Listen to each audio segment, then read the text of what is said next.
Oh, I feel like I'm gonna want to kill myself having this conversation. What's up, man? All right. All right. Do you acknowledge that there may be bias? Whoa. Slow down. Let me start. Okay. Yeah, let me start. So how this all started, by the way, was I kind of critiqued the notion of privilege by recognizing what I think is just obvious, that the entire notion of privilege at this point is basically just a huge platitude. It's a very esoteric concept that doesn't mean really anything concrete. It kind of means whatever the speaker wants it to mean at the point they're making. But with that said, I don't think you necessarily approach it from that point of view. So I'm interested in kind of just hearing your perspective on what privilege is and what's wrong with it. So if we could kind of start, I would just ask you what's wrong with privilege, and then kind of, I think, work our way from there would be the most constructive. Okay. I'm going to take what I believe is the standard definition of privilege. There might be more extravagant or exotic ones used, but I think in general, people believe that privilege is this notion that not at all based on merit, that you might be better off in certain situations due to things that either shouldn't matter or you don't have control over. So things like race or class or stuff like that. It would depend on like the specific example. All right, so you see privilege as a notion that not based on merit, you're better off in some situations or whatnot. So I guess what's wrong with that? What are the impacts? Why do you dislike privilege then? Well, it depends, because in certain circumstances, in specific institutions, you shouldn't be able to be better off in certain ways, and then in other institutions, well, that's more of it. So, like, let me give us a concrete example, so because it gets hypothetical if we're trying to generalize it to everything. Like, in the criminal justice system, there probably shouldn't be so much privilege extended to wealthy people. It probably shouldn't, because the notion of criminal justice shouldn't change if you're wealthy. Would you agree with that, or do you disagree with that? Oh, yeah, I absolutely 100% agree with that. Okay. Do you agree that wealthier people have an easier time in prison or through the judicial? Yeah, but I guess going back to the larger kind of broader perspective of privilege, the issue I'm having is that kind of the answer I got from you was that you shouldn't be better off in certain ways in certain institutions. So to me, that kind of touches on my critique of it. That's very vague, because the words I have are better off in certain ways in certain institutions. That could really mean anything. And you can give me scenarios where I'll agree with you, like in the criminal justice situation.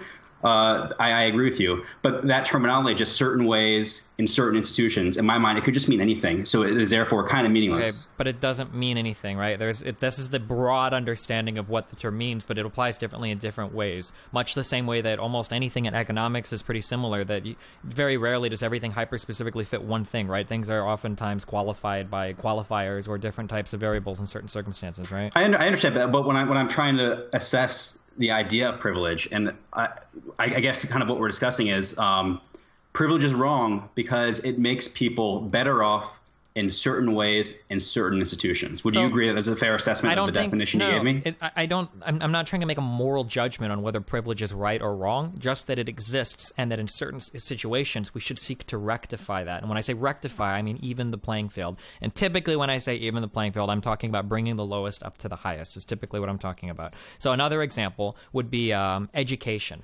Education shouldn't be tied in so much to your income because it should be somewhat of an equalizer, right? Education is an institution that should serve to raise up everybody, not continue to further the division between rich and poor. Okay, well, I mean, I think we're on a more concrete playing field, because I understand where you're coming with privilege. It just means people are occasionally better off in certain ways. Sure. So your position is that we should try to rectify privilege. I'm sorry, real fast. In ways that they shouldn't really be, if that makes sense. So, like, for instance, like if somebody went to school and got a BA in something, and then they went to apply for a job, and they they get it over somebody that only has a high school education, right? I mean, he technically, he has the privilege of education, but in that case, I mean, that's fine. He's got the degree, like he should have that advantage. Like that's okay, right? I'm not saying that. So some advantages are okay and some are not okay. Is that what you're saying? Depending on the circumstance, yeah. So I guess this adds another kind of whole layer to the complexity of privilege, which I dislike. Because in my mind, I can accept the notion that privilege is advantages people have over others in certain situations. Mm-hmm. The problem I have is that now we're going a layer deeper, right? Where, well, yeah, not all advantages are privilege, though, because some advantages are understandable, like, say, intelligence and school performance. Like, would you consider that privilege if somebody is just flatly, significantly, say, 2 standard deviations more intelligent than another person? Does that fall under privilege per your definition, or does it not? Yeah, it probably would. Yeah, sure.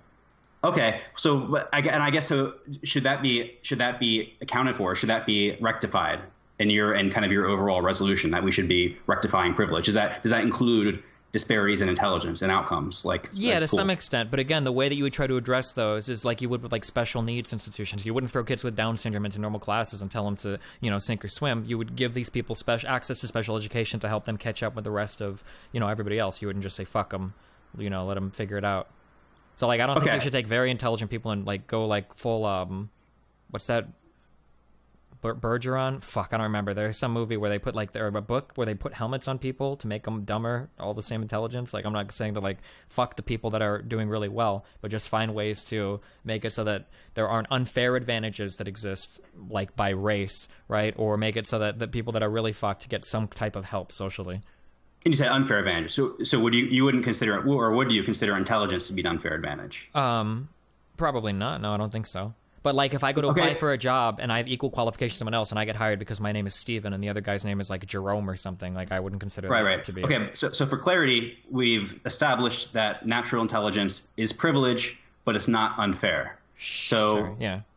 So right now we're kind of in the zone I have with privilege. My whole critique is that it's this whole kind of ensemble of very abstract concepts where I don't understand where somebody's coming from when they knock privilege. Are they saying that having average levels of intelligence is wrong, different levels of intelligence is wrong or right?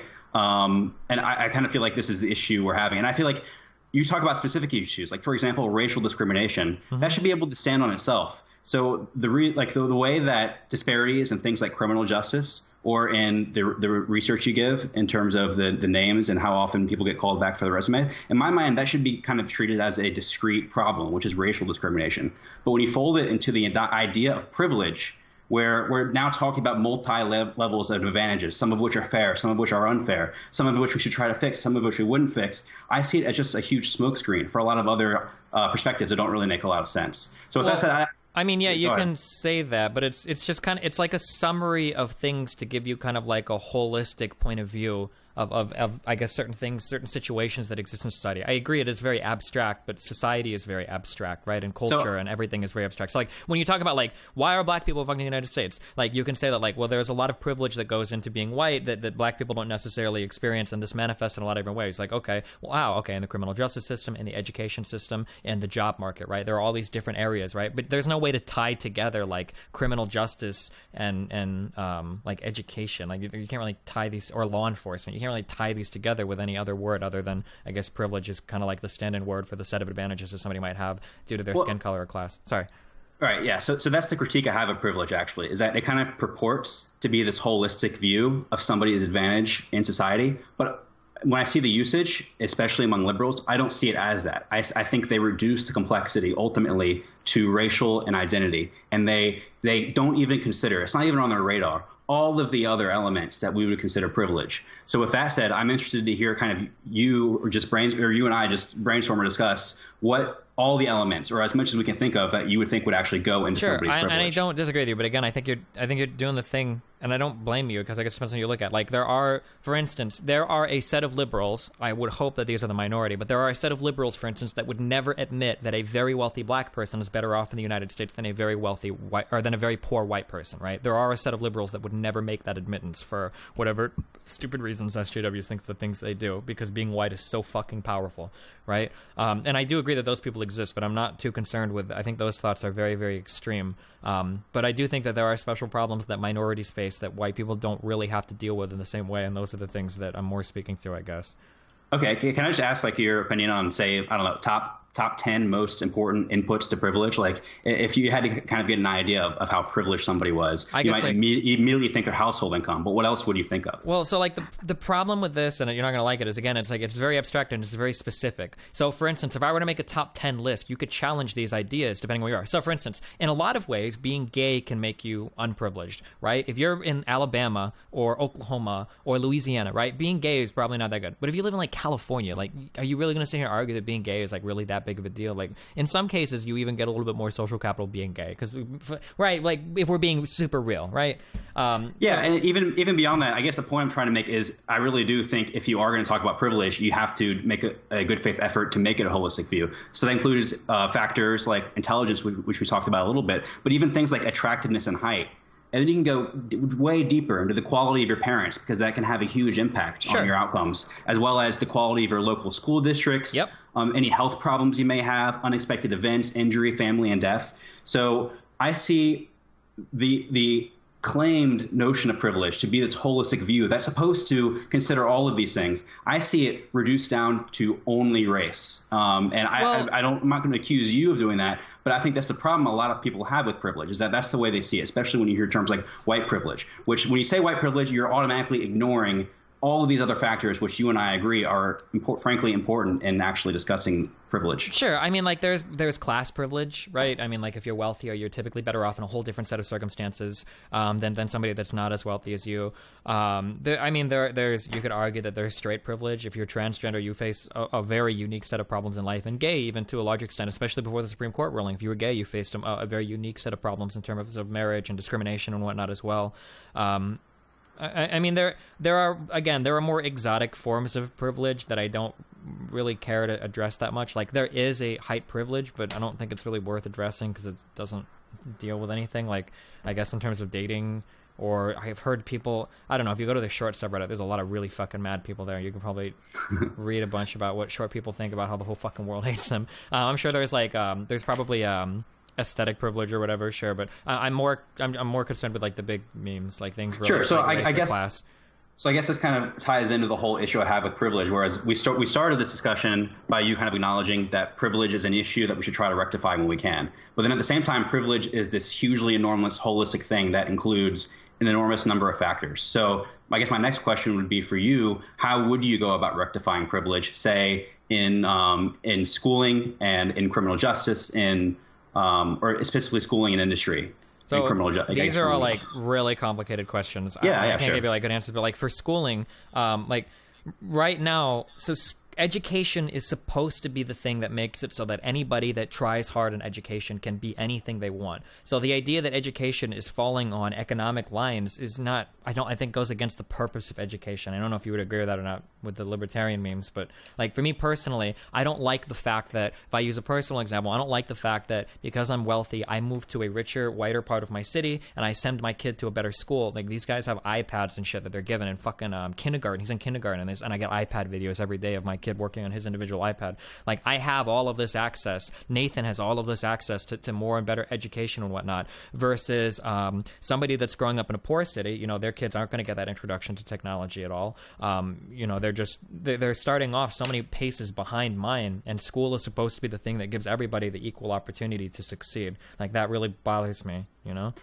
Yeah, I totally agree with you, but at the same time, I'm seeing you identify the problem more than saying that rectifying privilege is the solution to that problem. Well, one problem is, and this goes a lot of ways. I know that money isn't the only solution. I don't agree with that. I don't think money's the only answer. But like the way that property taxes generally work in the United States, I think this is universal in most areas, is property taxes pay for schools. And typically the school that you go to is determined by where you live, whether by law, which oftentimes is the case, or by opportunity, right? Nobody's going to drive their kid an hour away to take them to school. It's unrealistic to expect people to do that, right? So wealthy people live in wealthier neighborhoods that have higher property taxes that pay for wealthier schools, and therefore the trend is, perpetuated, right? So it's either pooling funds or getting rid of that, delineation, I guess, of putting money towards schools would probably be a good start.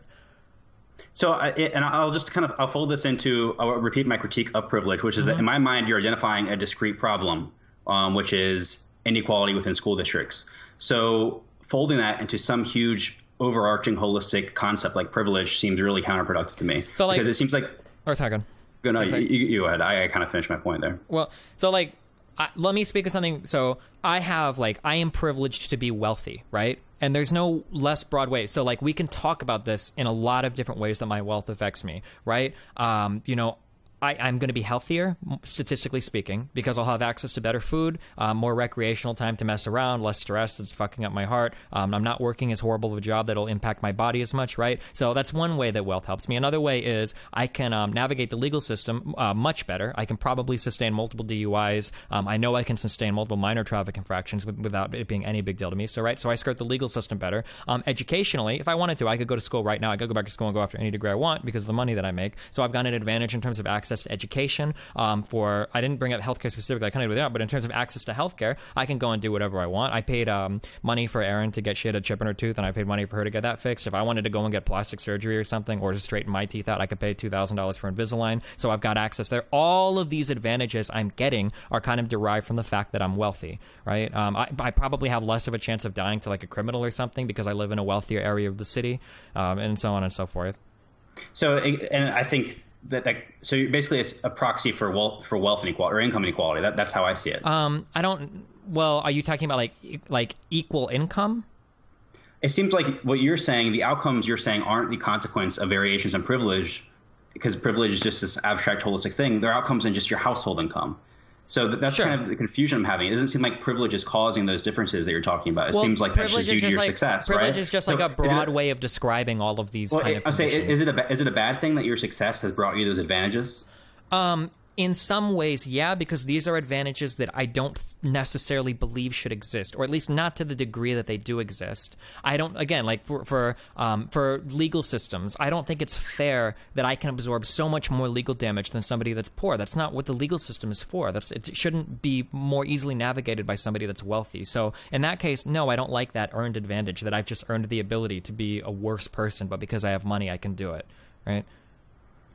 So yeah, but I guess that means the issue is that we're talking about basically wealth equality at this point, and you simply don't think that the rich should be able to afford better goods and services and afford greater safety nets in personal life decisions. No, I would take issue with that. There are goods and services that you should be able to afford. For instance, I don't think the poor kid in South Omaha should necessarily have, SLI 1080 Ti's, or I don't think that kid should necessarily have, maybe the Samsung S8 Plus, as it's just released, or right. I don't think they should, because these are, now we're getting into like luxury goods, or maybe he shouldn't be able to buy clothes that are as good as me. Like if I earn more money, I do have the right to spend it in ways that can differentiate me from somebody that's poor. But there are certain services that I don't think there should be a massive difference on. Like I shouldn't have like an 80% chance, I don't know, I'm making sound, to like survive some disease, or whatever, because I have access to basic healthcare. Maybe if there's like highly ultra experimental shit or very, very expensive stuff that it's not really feasible to make it available to everybody, then sure, you can start to differentiate there. But when you're talking about pretty basic things, like at least like K through 12 education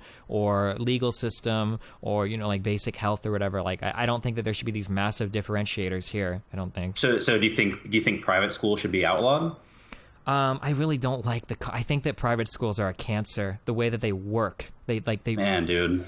So the problem is that this is the bad thing. So private schools, as they exist, I mean, obviously the best and brightest go to private schools, and the best and brightest come out, and same thing with magnet schools, right? But the problem is that the wealthiest people have an option of skirting the public school system completely. So you're getting the best kids with the best parents that are the most invested in their education, pulling all of these people out of the publicly educated system, sending them to the private system, which is making the public education system worse in two different ways. One, you're depriving all of those classmates from being around people that are wealthier, more successful, with better parents. And two, you're disincentivizing fixing public school because wealthy people don't give a fuck about it because they can just send their kids to private school, right? I think that those are two really bad incentives right there. So would that equate to you supporting a ban on private schooling? Probably. Banning private schooling right now would be hard because a lot of public schools kind of suck. But I just don't. The concept of private schooling is just really cancerous because wealthy people have no investment right now in fixing public schools. Why would they give a fuck, right? Because they can send their kids to private schools, Well, alternatively, why would public schools give a fuck about improving if they're not competing against private schools in any sense? Well, because we try to hold them accountable via voting, right? We vote. Yeah, exactly, and then that's the whole problem you have. How much you moved, right, to get Nathan's schooling? How much power do you think your one vote has in order to improve Nathan's schooling? It means basically nothing. So if you're a parent and you want to improve your kid's schooling, you have no recourse except for a vote. And that's not a good correction for the privilege you're identifying at all. And in fact, it shows why prioritizing correction for privilege leads to worse outcomes. Because Well, you, as a are you parent, arguing fundamentally against the existence of democracy? I mean, that's a different conversation we could take up if you want, but that's what you're arguing against right now. I'm certainly not arguing against the existence of democracy. I'm arguing against the use of democracy to resolve what you see as privilege. I would absolutely argue against that. Okay, but if and there's... putting the quality of schooling up for a vote and banning private schooling just to account for privilege is the exact type of thing of throwing the baby out with the bathwater. Okay, but doing if a school is like fucking up a lot or whatever, and the superintendent or whatever is fucking up a lot, I mean, he's going to face pressure or be voted out of office. Like, that will happen. Like, I mean, my one particular vote might not do anything, but if a bunch of parents are upset, as they should be, if the school is fucking up, then I mean, yeah, I feel like he would feel pressured to be voted out, and a new board and a new superintendent, whatever, would come in. I mean, possibly, but what if you live in a district where you're in the minority, especially and as it pertains to certain types of curriculum? Then you have no recourse. So if you have to be in the majority of their decisions, which I think you as a parent, you probably aren't along with the majority in a lot of issues that parents around you care about. Luckily, you have the option and the freedom to put Nathan into a different school. But if you had your way, you would be subject to the whims of the majority of parents in your area. Don't you think that's a step backwards, even if it does close the privilege gap? Well, not really, because I mean, you have to live with the majority. Like, please, no, come on, no, what? Free association, man. If you and other parents want to make their own private school, they should have the right to, for the exact reason. You don't have to go with the majority all the time. That's the entire purpose of a free society, man. But there shouldn't. Yeah, exactly. We don't have ultra freedom over everything, especially when you're talking about children. No, but sending your kids to school, you should have freedom over. I don't know if I agree with that. But maybe that's because. I don't know what I want to say. The idea of parents being in ultimate control, because there are a lot of fucking idiots in this country. This is why I'm a big proponent of things like Common Core. I don't want some ass backwards religious fucking nut deciding to send his kid to some crazy fucking private school because he doesn't like the fact that they don't pray every day in fucking school. Which is why I'm really confused that you want to put the entire school choice of Nathan into the whims of the democracy, the Democratic majority. That's why it's confusing to me, because you seem to think people are really stupid, but at the same time, you have no problem surrendering all choice to the Democratic majority. It's a kind of a contradiction, I think. If people are so stupid, then you should want the options. Because you want everybody on the same page insofar as education goes. No. Everybody on the same page? What if that page is wrong? Then everybody's on the wrong page. That's the exact problem. Then you would hope that people would vote. I mean, yeah, exactly. Then you would hope, but you have no real recourse. You're subject to the whims of how people vote. That's not the way society. I mean, if there's like a super specific thing that you're that upset about, you always have the option to teach your kids more after they're home from school. Like, you can always do a little bit more if you want, but. I think you'd have to be pretty privileged to have the energy and the time to instruct your child. Sure, you absolutely. A simpler solution to me seems to just kind of be an expansion of, if anything, of the status quo, which is that you have the option. But I guess circling back to the larger point, I think, and I haven't prepared for this topic, but I'm sure there's a lot of data that shows that private schooling has improved societal outcomes as a whole, even if it has increased the privilege gap.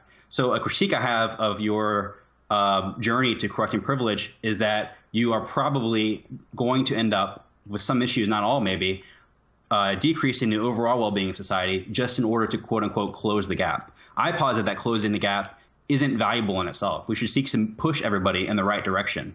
I think what we're talking about now is a great example of how you shouldn't account for privilege. We shouldn't account for privilege by putting kids in private school into worse public schools, because that's going to close the gap, but it's going to hurt society as a whole unless you have this ultra level faith in the democratic system in voting for better public schools after private school kids. But that just seems much more idealized to me than the alternative of choice.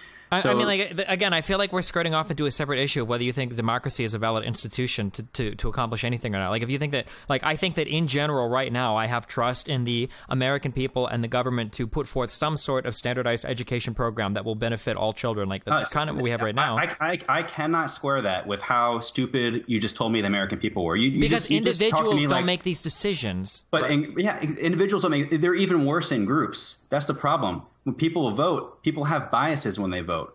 And I can't square that. You think people are so stupid but you want to leave everything up to a democratic vote. For what it's worth, I don't value democracy as a value to be achieved at all. Democracy is a means to an end, not an end in itself. So if a democratic system isn't able to give us better schools, then I don't want to make the quality of our schools subject to democracy. It should be subject to free association. So to answer your question, I like democracy because it works well in supporting a free society, but at the same time, it's not an end in itself. It's not a value in itself. So then right now, there's two options then, I guess, if we go. So in my world, I would hope that somehow we could come together as a democracy, figure out, vote better ways to make schools better holistically. And then in your situation, poor people are just kind of fucked, and then rich people just make out really well. Like, I don't like that latter world. It just doesn't seem very good to me. And there's very little, if any, opportunity for everybody to be better off in your world. Sure. Okay. So let me ask you then two situations. I know it depends on the specific facts, but are you in certain circumstances okay with diminishing the overall kind of aggregate well-being of the country, and just in order to close the gap between the rich and the poor? I guess if it was like a very small diminishment, then sure. If it's substantially, like, I don't like the idea of like if I can take somebody from a level 15 and then somebody from a level 5, if I can take the level 15 down to a level 14 to bring the level 5 up to like a level 11, then yeah, I guess I would probably be okay with that. But I'm not okay with taking like a 15 down to a 10 to bring a 5 up to a 10. Like, I don't think that, I'm not okay with that, if that makes sense. Yeah, I guess it's a case by case basis. Sure. And based off the whole private school debate, I think you're calibrated way too much to the. Maybe. So, like, let me give you, like, an example. In terms of the school debate, right? Let's say that you had kids that go to private schools and they're all averaging, I don't know what the SAT score goes up to these days. Is it 1,600? Oh, I haven't even checked in a while. I don't remember. I think it was 1,200 when I was in school. I don't know. But let's say that they all average like 1,550 on their SATs, right? And let's say public schools averaged like 1,000, right? If you moved all the private schools in with the public schools and now everybody's average was 1,100, I wouldn't consider that good. But if you had everybody in private schools averaging 1,550, and then you moved all of them into public schools, and now everybody's average was like 1,450 to 1,500, like, I would consider that to be very, very, very, very, very good. Yeah, but that's a little bit extreme. But yeah, I mean, it would depend exactly. But like right now, like if we look at market forces, right now, there is very little incentive for wealthy people to be invested in public education. There's just but there's incentive for quality educational institutions to be invested in education, and that's important, and that's actually why we're getting better outcomes. That only wealthy people have access to, though. And unless we increase competitiveness of it rather than ban it outright. Why isn't the option more private schooling if they seem to do it better? Why not make it a more competitive industry? Private school teachers already get paid, I think, a decent amount less than public school teachers. So we're already like cutting. Like, private schools are very, very hard to keep in business. Like, it highly depends on the private school. It's because private schools actually, ironically, demand less.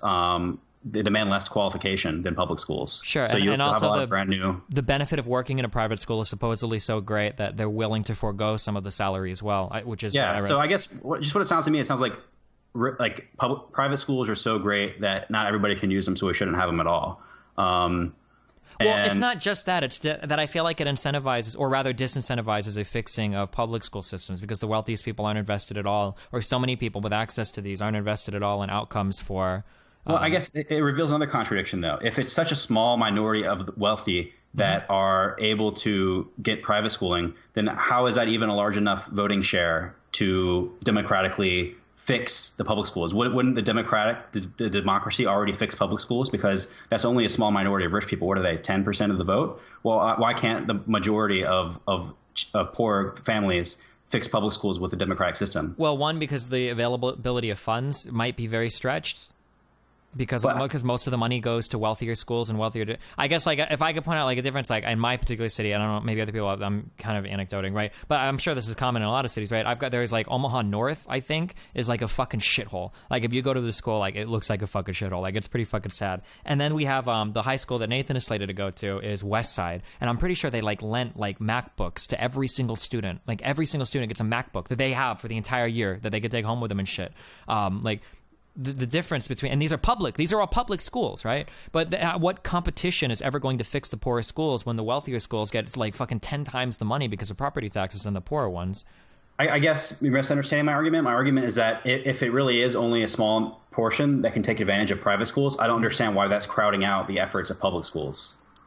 Well, it's not. Well, it's not necessarily only private schools that hurt it. It's also the fact that wealthy people live in wealthy districts and have wealthy public schools. Like, those are like a common. Let me restate it. Mm-hmm. You seem convinced that if we don't allow private schools, then rich parents will move their kids to public schools, and those public schools will all of a sudden get better. Why is that the case if those rich parents are such a small part of the population? I'm not sure if that's actually true, because right now what would happen is if you banned private schools, wealthy parents would just move to the wealthy school districts, which are comparable in education to private schools. And all the scores here that I know, between my private high school was Creighton Prep and then the big competing one was Westside, I'm pretty sure that our scores are pretty comparable in terms of graduation rates and in terms of like scores on tests and whatnot. Like, and I think there's one of the like Millard West, is like a really good public school around here.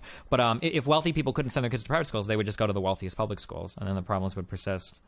I agree with that. I think that's just one more notch on the reason why we shouldn't actually. But you'd have to take it a step further, and I would say that you would have like the one school district where you're not allowed to have. See this rabbit hole. We started with, hey, privilege is bad. People shouldn't really have advantages, and now we're like one school in the district, like just based off this really esoteric. I didn't say one school. I said one school district, so that all the funds are intermingled, not like a single school with like 100,000 kids or whatever. So. I don't understand. Are you basically saying equal fund allocated to different schools? In the district? I'm sorry. I used in Omaha. There was a plan. It was called one. I think it was just called one school district. But the idea was that all the funds would be allocated to schools. I guess based on whatever they need or whatever, rather than the money being divvied up by district. Yeah. Then you got issues like, and like you said, parents will donate large sums to even the public schools, like the sporting facilities. Sure, yeah, you have the Rogers building or whatever, like what happens at colleges and shit. Yeah, exactly. But maybe you ban that? I'm not sure.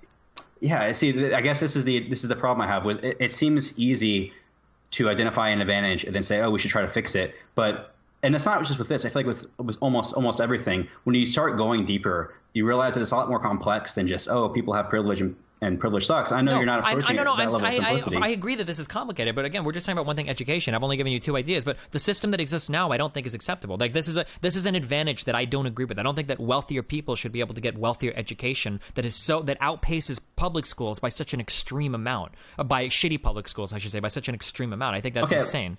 I mean, you said the system we have now is not acceptable, but are you really ready to advocate your system, which is that one school district plan plus ban private contributions to public? Like, are you really ready to say that's a better system than the current system? I'm not sure. I would have schools? to see. Maybe there are reasons why that wouldn't work out better. I mean, those are ideas that I've heard. I mean, you would have to do a lot of research. I've also heard people argue that giving more money to schools doesn't necessarily increase outcomes, that might be tied to other things as well. So, I mean, if somebody shows me the data, like, hey, this is a public school that let's say 55% of students graduated from this high school. We doubled the amount of money available. And when we doubled it, that number went from 55 to 56. It's within margin of error. Then it's like, okay, well then maybe in that case, maybe money doesn't actually help at all. Maybe there's a different answer to education there, which is entirely possible. It could be true. Maybe it is just the neighborhoods they come from or something else, in which case I would seek to go somewhere else. These are just ideas that I've heard before. But if these don't produce like good results, right? Again, I'm telling you, I don't want to ban public schools that are good and ban private schools that are really good and then make everybody education shit. Like if that would be the outcome, then no, of course I wouldn't be in favor of that.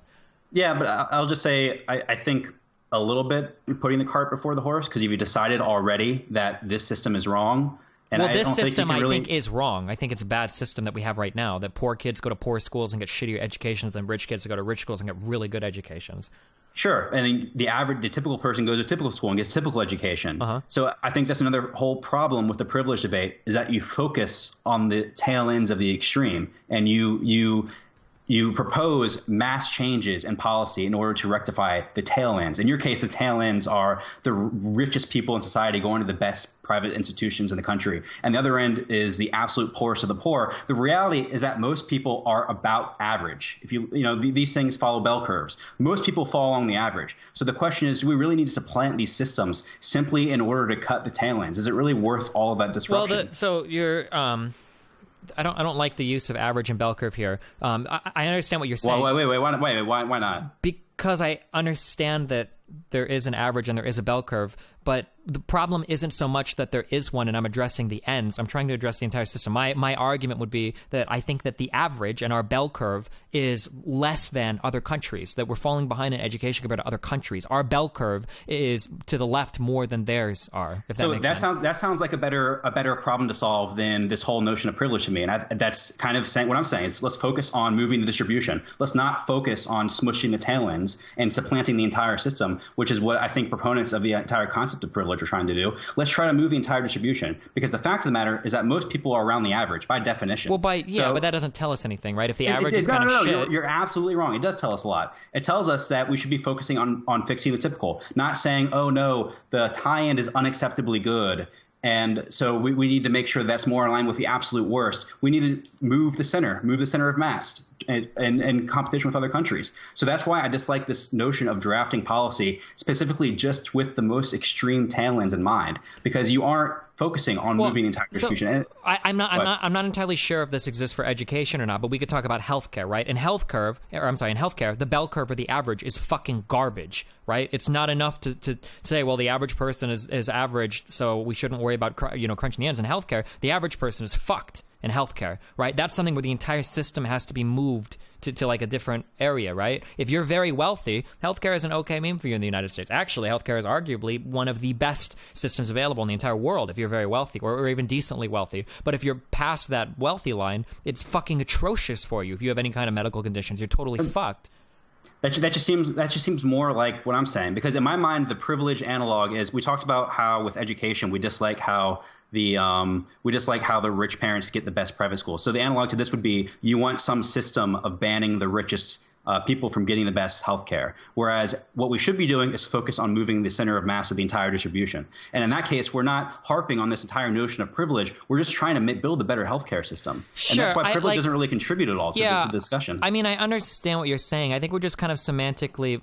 I like this distinction between the tail ends and the center of mass, because I think that. But when you increase the center of mass, you're really just trying to move the center of mass up to the front tail end, right? Which is you're trying to move everybody, make the system better. But the wealthiest people are already at the top, so you're not making it that much better for them. You're talking about making it better for the majority of the people in the middle, which is kind of like addressing their lack of privilege and moving them to more privileged people. It's like the same thing. My goal is to make it better, make the entire system better for everybody. But you can't make the entire system better for everybody, because the people at the top already have the best of the best. So it's not like you're going to increase their standards of anything. They've already had access to everything. So I guess the difference is, part of my plan is not, okay, first we need to pull down the top end of the distribution. Whereas I think what you're proposing with education, I haven't heard you propose that for healthcare. Do you think that rich people should be barred from buying more advanced care or more advanced pharmaceuticals, or like super? Like I said, what I'm saying is education. You think private schooling should be banned. So do you think that the wealthy should be banned from access to better medicine as well? Not like super ultra crazy shit, but in terms of like standard medical shit, like I don't know, like any type of like standard surgery or like childbirth or whatever, like the standard stuff. I don't think that, like, if you're wealthy, you should have such higher standards of living in regards to healthcare as other people. I don't think that massive distinction should be made. I think that's pretty sad.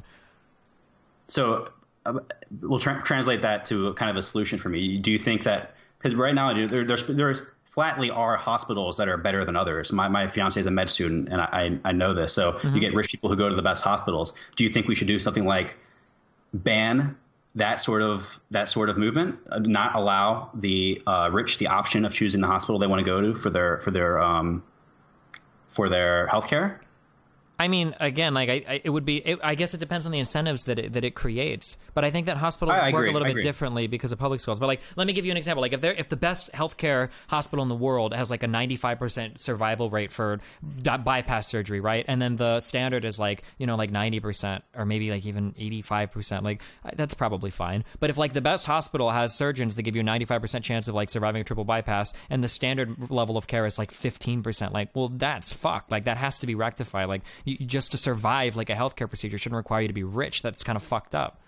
So I guess you really hit the nail on the head, and you said a point that I would shout from microphone, which is that it really depends on the incentives, right? Yeah. And well, that's what I was kind of going for with public schools, is that I think the incentives are in the wrong spot, because right now the incentives for public schools are to move to the wealthiest houses or to send your kids to the wealthiest schools. There is no incentive to fix public education. So that's one point of view. The other point of view, which is mine, is that you can't possibly calculate policy change that would create the incentive structure you want. Incentives are so complicated that you see it all the time with government policy. When there's a system they don't like, and they think that the incentives are really easy to understand, like say the drug war, and so they fix those incentives, and if we just do this and that, then we'll create a new system of incentives and it'll get this outcome we want.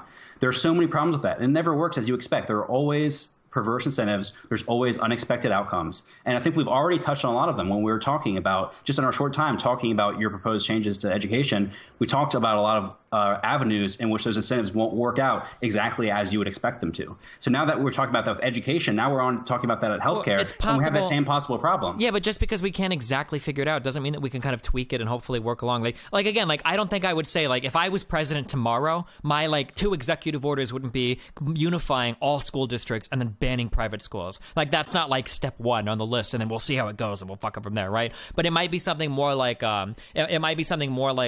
what if we siphoned 10% from rich school districts to poor school districts? What if we siphoned that money off of them? Let's see how it impacts both levels of education. Let's say we do that and run that experiment for 4 years so that somebody has a chance to go entirely through the system, and then we compare. Let's say that we do that siphoning, right? And in the wealthiest school districts, graduation rates are more or less untouched. Scores are more or less the same, right? But in the poorest school districts, we find that, you know, we have a dramatic increase. Like, say the graduation went from 50% to 60%, that we saw a 20% increase just by, you know, siphoning off 10% of funds or whatever somebody else. And that the wealthiest, right? If we start to do that, then maybe we can find that, like, okay, well, there are areas where more money would significantly help. I saw I don't know if it was a news thing or a mini documentary where, like, there was a Detroit school where the entire gym was unusable because of a leak in the roof for years and years and years. They can't have gym class anymore. And that's just a matter of funding. They can't get the money to fix the gym, right? That's a simple case where, like, more money here will translate directly to a substantial increase in quality of life of every student in that school, right?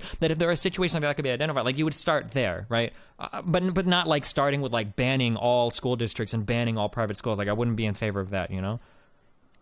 Yeah, I guess. I mean, you did, you know, support the notion of banning private schools. I understand, like, in practice, it's not the very first thing you would do. But I think the main point is that conceptually, independent of the way you would actually go about it in practice, conceptually, I still have problems with the notion of simply trying to squish the distribution as it will, and kind of pulling down the top just in order to get it closer to the bottom. And I don't think it would work for education. We've talked about that. And then in healthcare, I think you run an even greater risk.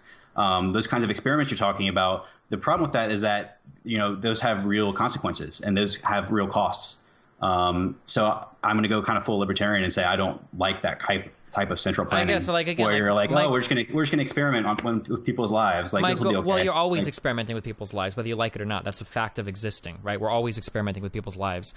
Sure. I don't like the idea of I'm still not. The goal isn't to like squish the ends. I don't want to stifle or stamp out the people that are doing the absolute best and bring them down. I just want to try to find ways to bring the people that are at the bottom end up as much as possible. So like, okay. Squishing the ends, I agree that, like, getting rid of private schools, that would be like a really, really extreme thing to do, right? But like siphoning off a little bit of money from the wealthiest schools, I don't think that's like squishing the ends, right? I think. Well, that's a much more moderated view than. Sure, yeah, of course, yeah, sure. So if we kind of then with healthcare, then do you still maintain that doing something like restricting the best healthcare access to the rich is a solution that we should do? I don't know if that would actually help anything, though. Healthcare is so complicated in the United States. It's like really hard for me. I agree. That's the problem, is that pulling down the top doesn't really help. It doesn't really help. And that's going back to basically the entire thesis of this, which is that when people say privilege, they try to use it as sort of a catch-all holistic thing. But really, these are discrete, complicated issues that need to be dealt with individually. And yeah, of course, but I don't think anybody would argue that, like, okay, privilege exists. Now, this is the policy that will solve all privilege.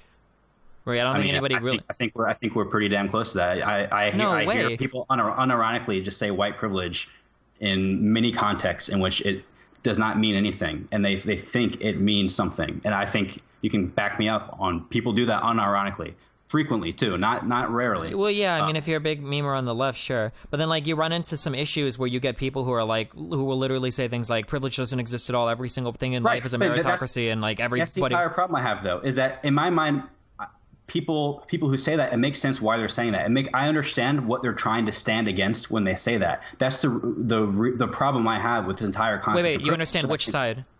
So when people try to deny the existence of privilege, they're not denying that people have advantages. I know you think they're trying to do, and maybe they're so bad at arguing that they fall into that trap of arguing that nobody has any advantages in any situation. But when you construct privilege in this really charged way that's so esoteric and so partisan, it really just muddles the issue, and it kind of drives people to argue against the concept of privilege as a whole. And I understand, I argue against the concept of privilege. I don't argue against privilege by denying that advantages exist in society. In this specific case, you are being ultra charitable to the people on your side and ultra uncharitable to the people on the other side. Because I could argue that same thing you did in the complete reverse, and it would make sense, right? Well, the reason why people say that privilege exists, I understand why they're trying to argue it. It's because people on the right say that there is no such thing as a racial advantage. There's no such thing as a wealth advantage, that everybody has equal opportunity. So I understand what people on the left are arguing when they say that white privilege exists all the time. I think they're just really bad at arguing, right? Like I could say the exact same thing for people on the left, right? See, I disagree that I'm not being charitable because, and okay, there are people on your side. Let me ask though. So you basically said that having success is equivalent with having privilege, right? In a lot of ways, yeah, for sure. So if you're successful, you're by default privileged. Not necessarily, but more than likely, yeah. Well, how do you decide if you're successful? How do you decide whether you're privileged or not? I mean, it depends on exactly what we're looking at. I mean, like if you look at somebody like Donald Trump, who was born into a very wealthy family, a father that owned a real estate business that gave him $1 million loan to start his thing, all the people that he was surrounded by, like he had a fuck ton of privileges starting off. He started off very, very, very far ahead of the average person, or anybody in the Trump family, or anybody with the Kennedy last name, right? Like these are okay, people, right. But we're not, like I said, tail end extremes. Let's get more towards the center. Sure. Is a typical person privileged? Sure. The average Typical person privileged. Let's say you were born into a family with two parents, where the mother doesn't have to work or the father doesn't have to work. You've got one stay-at-home parent, right? You've got a massive set of advantages right out the gate. One, you're making enough money that only one parent has to work, so you're probably doing okay financially. Two, you've got a stay-at-home parent that can help you with school, with life troubles, just to be there to watch you, because sometimes having a parent around will be a deterrent into getting into trouble and whatnot. Like, so there's like a massive set of advantages right out the gate. So then the typical person you would label as privileged.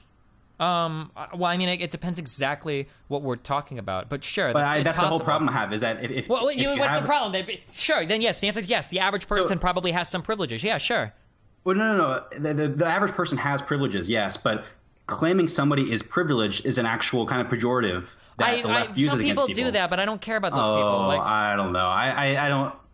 Well, again, you're being super ultra uncharitable and like assigning, like, yeah, you're talking about the people that walk around and go like, oh, you're privileged. Like, no, those people are fucking retarded, dude. Like, again, like, I said this at the onset of this conversation, that I'm not trying to assign a moral argument to this at all. It's just a fact of life. Like, I was privileged growing up, and that I had two parents that loved me no matter what I do. That's a huge advantage. I can't even imagine what it would be like to not have that advantage, right? I was unprivileged in the fact that my parents couldn't afford college for me. I'm a pretty fucking smart guy, and I failed fucking music school. And there are people that were worse at the saxophone than me and worse at music than me in every conceivable way that passed just because they didn't have to work in school. I remember a girl that would complain about her job got up to like 15 hours a week, and that was like a massive like disruption of her life, while I was pulling like 60, 70 a week working at the casino. Like, these are privileges that people have, right? And I was privileged in some ways, I was unprivileged in other ways. Like, it's just facts of life though. But I'm not like resentful, like, God, I fucking hate that fucking bitch because she didn't have to work. Oh, fuck her. Like, no, it's just facts of life that you acknowledge, right?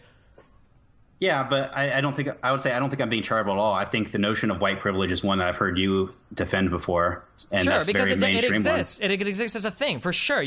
Generally, if you're born in the United States as white, you're probably going to be better off than somebody born as black. There are several systems that you can navigate superior to a black person of equal socioeconomic standing. The legal system and the job market are two that I can think of right off the top of my head. Okay, so it's weird that you say I'm being uncharitable when you say the same thing. So you're saying white people by default. I'm not saying it's a pejorative though, but sorry. Okay, so holding all of the factors equal, a white person is privileged. Probably, yeah. Okay, and by what definition? If a white person and a black person go to court for the same crime, that black person has a higher chance of being sentenced or convicted for it, or even sentenced to a worse sentence for it. Right, but at the same time, do you acknowledge that there are? I mean, and then just in general, that these things are distributions, right? They're not discrete values for each race. They're distributions, right? But if you were to map both on a bell curve, black people would be behind white people uniformly in the bell curve. Yes, but do you understand that there would be many black in the curves that would be higher than the lower ends of the white? Sure, but we're talking about distributions.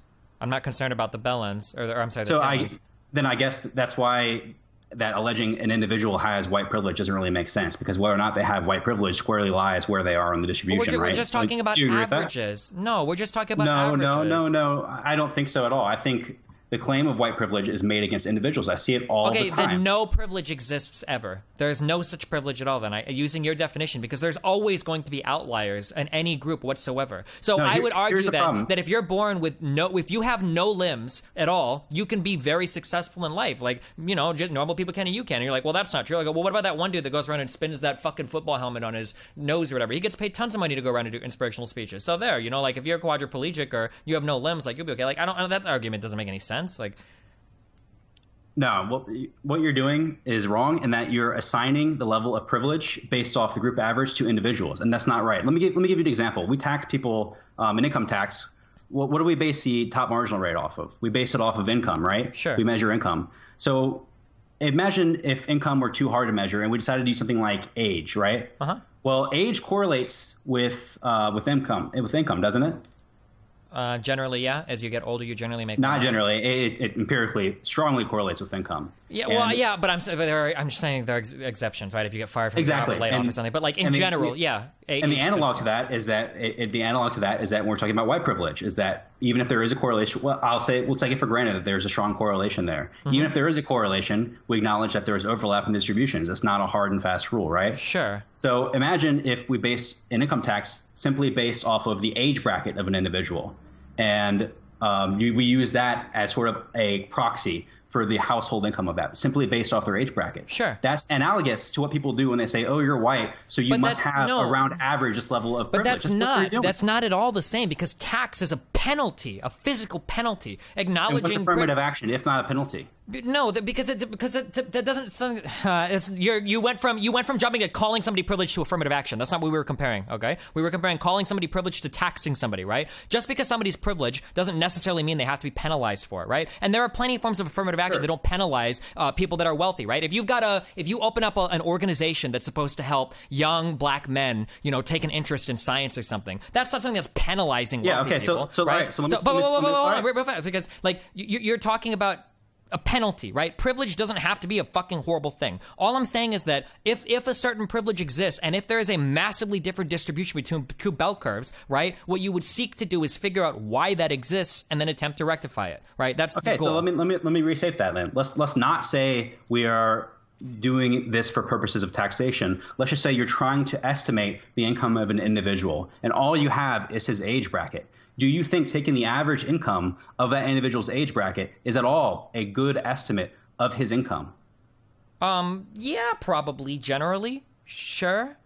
Well, I can tell you it is not. It is not. Well, wait, in comparison to what? The like older people making more money than younger people, or just in general, the relationship still holds. There's still a correlation there. No, in general, no, of course not. No, in general, of course not. No. Right. Here's my point. Just because there's a correlation between age and income does not mean that somebody's age bracket is a good proxy or a good estimate for their level of income. No, hold on. This is a really, really tricky and bad use of stats. So the correlation does not say that age predicts income. It's that age will mean that you make more later in life than you do early in life. Not that it is a predictor of absolute income, but it's a predictor of relative income based on your age personally relative to yourself, right? And now you're trying to say, well, you want to use it as an absolute predictor. No, I don't think that's a fair comparison at all. No.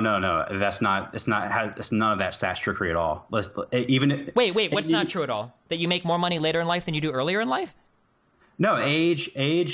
There's a causal relationship between age and income, and it relates to things like it. Look, and there are other kind of factors that are embedded in that, like experience, of course, for sure. But my point is that even if you have a predictor and an outcome, and the predictor correlates well with the outcome, just taking the average and using that as an estimate for every individual case is not a sound way of estimating an individual case. So the analog to that is that you can't take somebody who's white and at all estimate their level of privilege based off the average level of privilege of the white race. It makes no sense. And that's what people do when they liken to white privilege.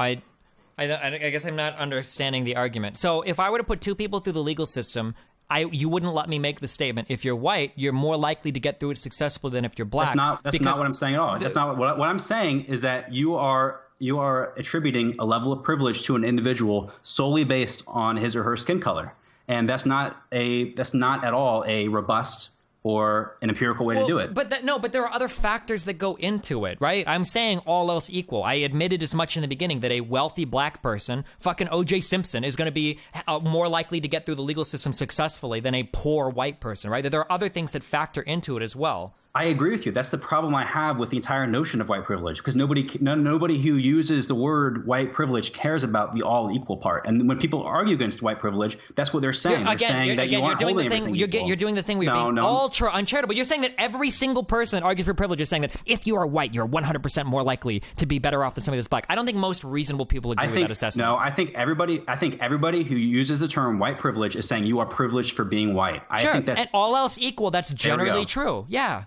No, it's not true at all. It's not true at all. You're not privileged just for being white. Okay, do you think if you hold all else equal, then maybe there's a marginal impact of privilege with skin color? That's not the same thing as saying you are privileged simply for being white. So do you disagree? Very different you disagree with the fact that people who have white names are more likely to get called back on job apps than people with black names? Okay, wait. Let's step back a second. What I'm saying is that even if it's the case that skin color has a marginal impact on the level of privilege, it is not the case that somebody is privileged simply for being white. I feel like we're getting into like very. I get if we're getting like, are we getting like ultra semantically memey here? Like, how is it semantic at all? So are you okay? So this is what I'm thinking.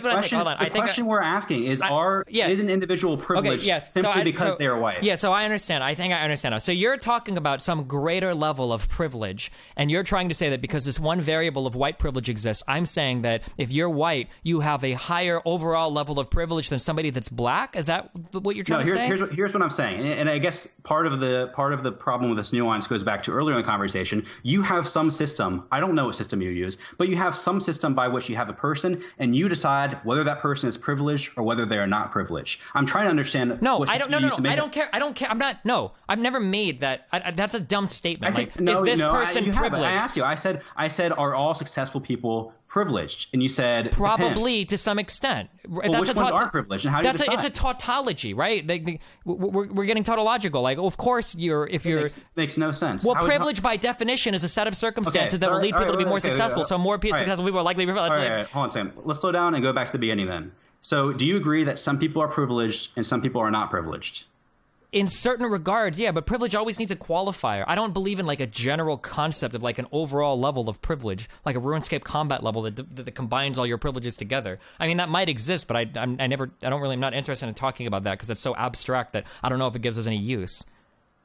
So is that so then you don't see people as privileged or not privileged? You don't see it in that way? Not like overall, no, I don't think. Like people have different advantages. Okay, do you think that squares with the way people usually use privilege? Do you think that when liberals especially, use privilege or accuse somebody of being privileged, don't you think that they're accusing them of being a certain state? Not necessarily. Like I don't think that if you were to talk to like Bernie or like a leading Democrat politician, and you would go like, hey, do you think that a poor black person, or I'm sorry, do you think a poor white person is going to be better off than a wealthy black person, and then them going, well, no, because the white person is white privilege. That white person is more privileged than the black person. It's kind of ironic you say that when Bernie Sanders specifically said white people don't know what it's like to be poor. I mean, that's a bad example.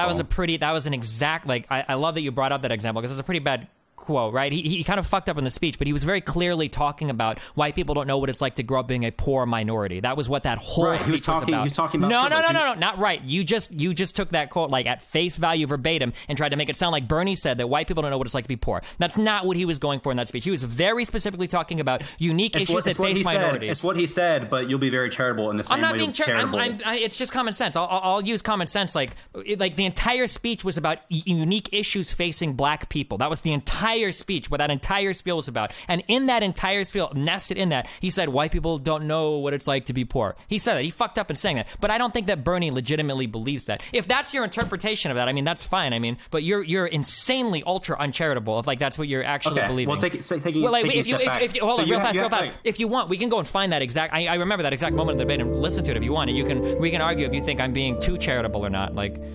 No, what I'm interested in is I'm interested in your viewpoint that you don't see privilege as something where an individual is either privileged or not privileged, because I can't square that with the way I see privilege used. I always see people who talk about privilege accuse some individuals of being privileged and others of being underprivileged. And now you're saying that people don't use that classification. I mean, there are people that ship the SJWs that like shit post about it on Twitter and shit. Yeah, probably use it in like those extreme ways, sure, but. So you don't use that classification system of determining like in terms whether or of not like somebody generally is saying like, oh wow, this person is an overall like level 99 privilege overall. I'm usually talking in regards to very specific circumstances.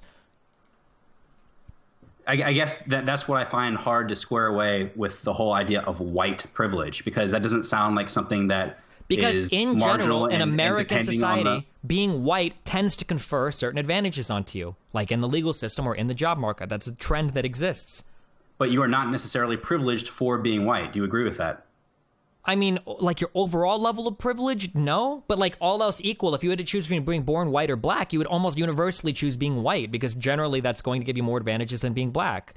Okay, so in the all else equal, which you're right, we don't choose our race, right? So the holding all else equal and making a choice thing isn't exactly relevant. We're talking about because the consequences of what we're talking about isn't, oh, what race would you choose? It's, are people privileged just for being white? And I'm asking you if you agree with me that that's not the case. In some circumstances, that is the case. In some circumstances, that is the case, depending on what we're talking about, yeah.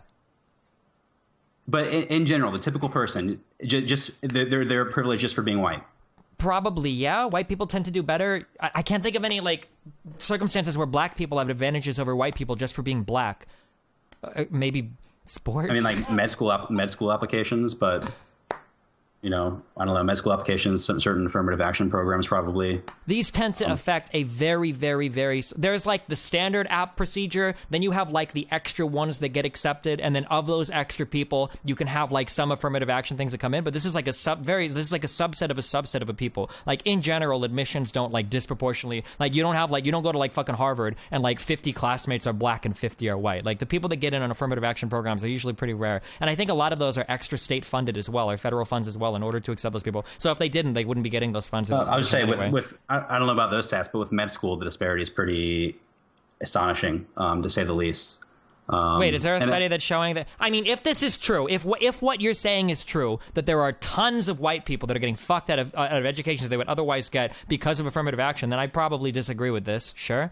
But this wasn't the original thing that you presented to me, right? Not like how many people in the black community in the United States are applying to med school, right? For you to say that like, well, black people actually have an advantage here because if you're applying for med school, maybe you'll get in on an affirmative action, maybe.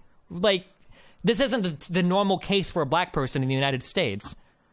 Right, but we're talking about, situations in which it's advantageous to be one race or another. Yeah, and the vast majority of them that will impact most people is being white. I mean, like in all the minority situations are probably in your favor if you're streaming. If you're a woman, you probably have an advantage over a male for streaming. If you're black, you probably have an advantage over a white person for streaming. But these are subsets of people, so it doesn't apply to the whole. And when we talk about things like privilege or advantages, we're generally talking about people in a holistic sense.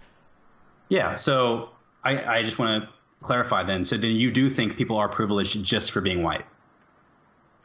Not that they might have marginal privilege in certain situations, but that they are privileged just for being white. Well, that's what I would argue when I think that when you say someone is privileged, that would be argue that they have marginal advantages in certain situations. But these advantages stack up over time, depending on what you're talking about. But cool. So then when somebody's privileged, we're not talking about massive injustice. We're talking about marginal advantages, which it can be unjust. Like, don't get me wrong. Like, the disparities in criminal justice can be pretty big. But granted, we're not talking about massive glacial characteristics. We're talking about marginal impacts in certain situations, right? Yeah, generally, I think so. So kind of circling back around then, I think that's where a lot of hostility to the idea of white privilege comes from, because most people who are being accused of white privilege aren't in court. getting that advantage, you know? Sure, so but the problem is a lot of this is reactionary to people on the right that say things like, oh, well, there is no racial disparity in anything. Like the Sargons that say, like, everybody has agency to do whatever they want, and nobody is, is held back by anything. And if people are, they should overcome, all the people should overcome those bad circumstances and everything. Like, it's kind of a reaction to that. If you heard the really famous meme when the woman was like, white people should shut up and listen to minorities or whatever, like, that was the speech that she was giving, was that minorities do face unique problems that some people never want to acknowledge, mainly people on the right.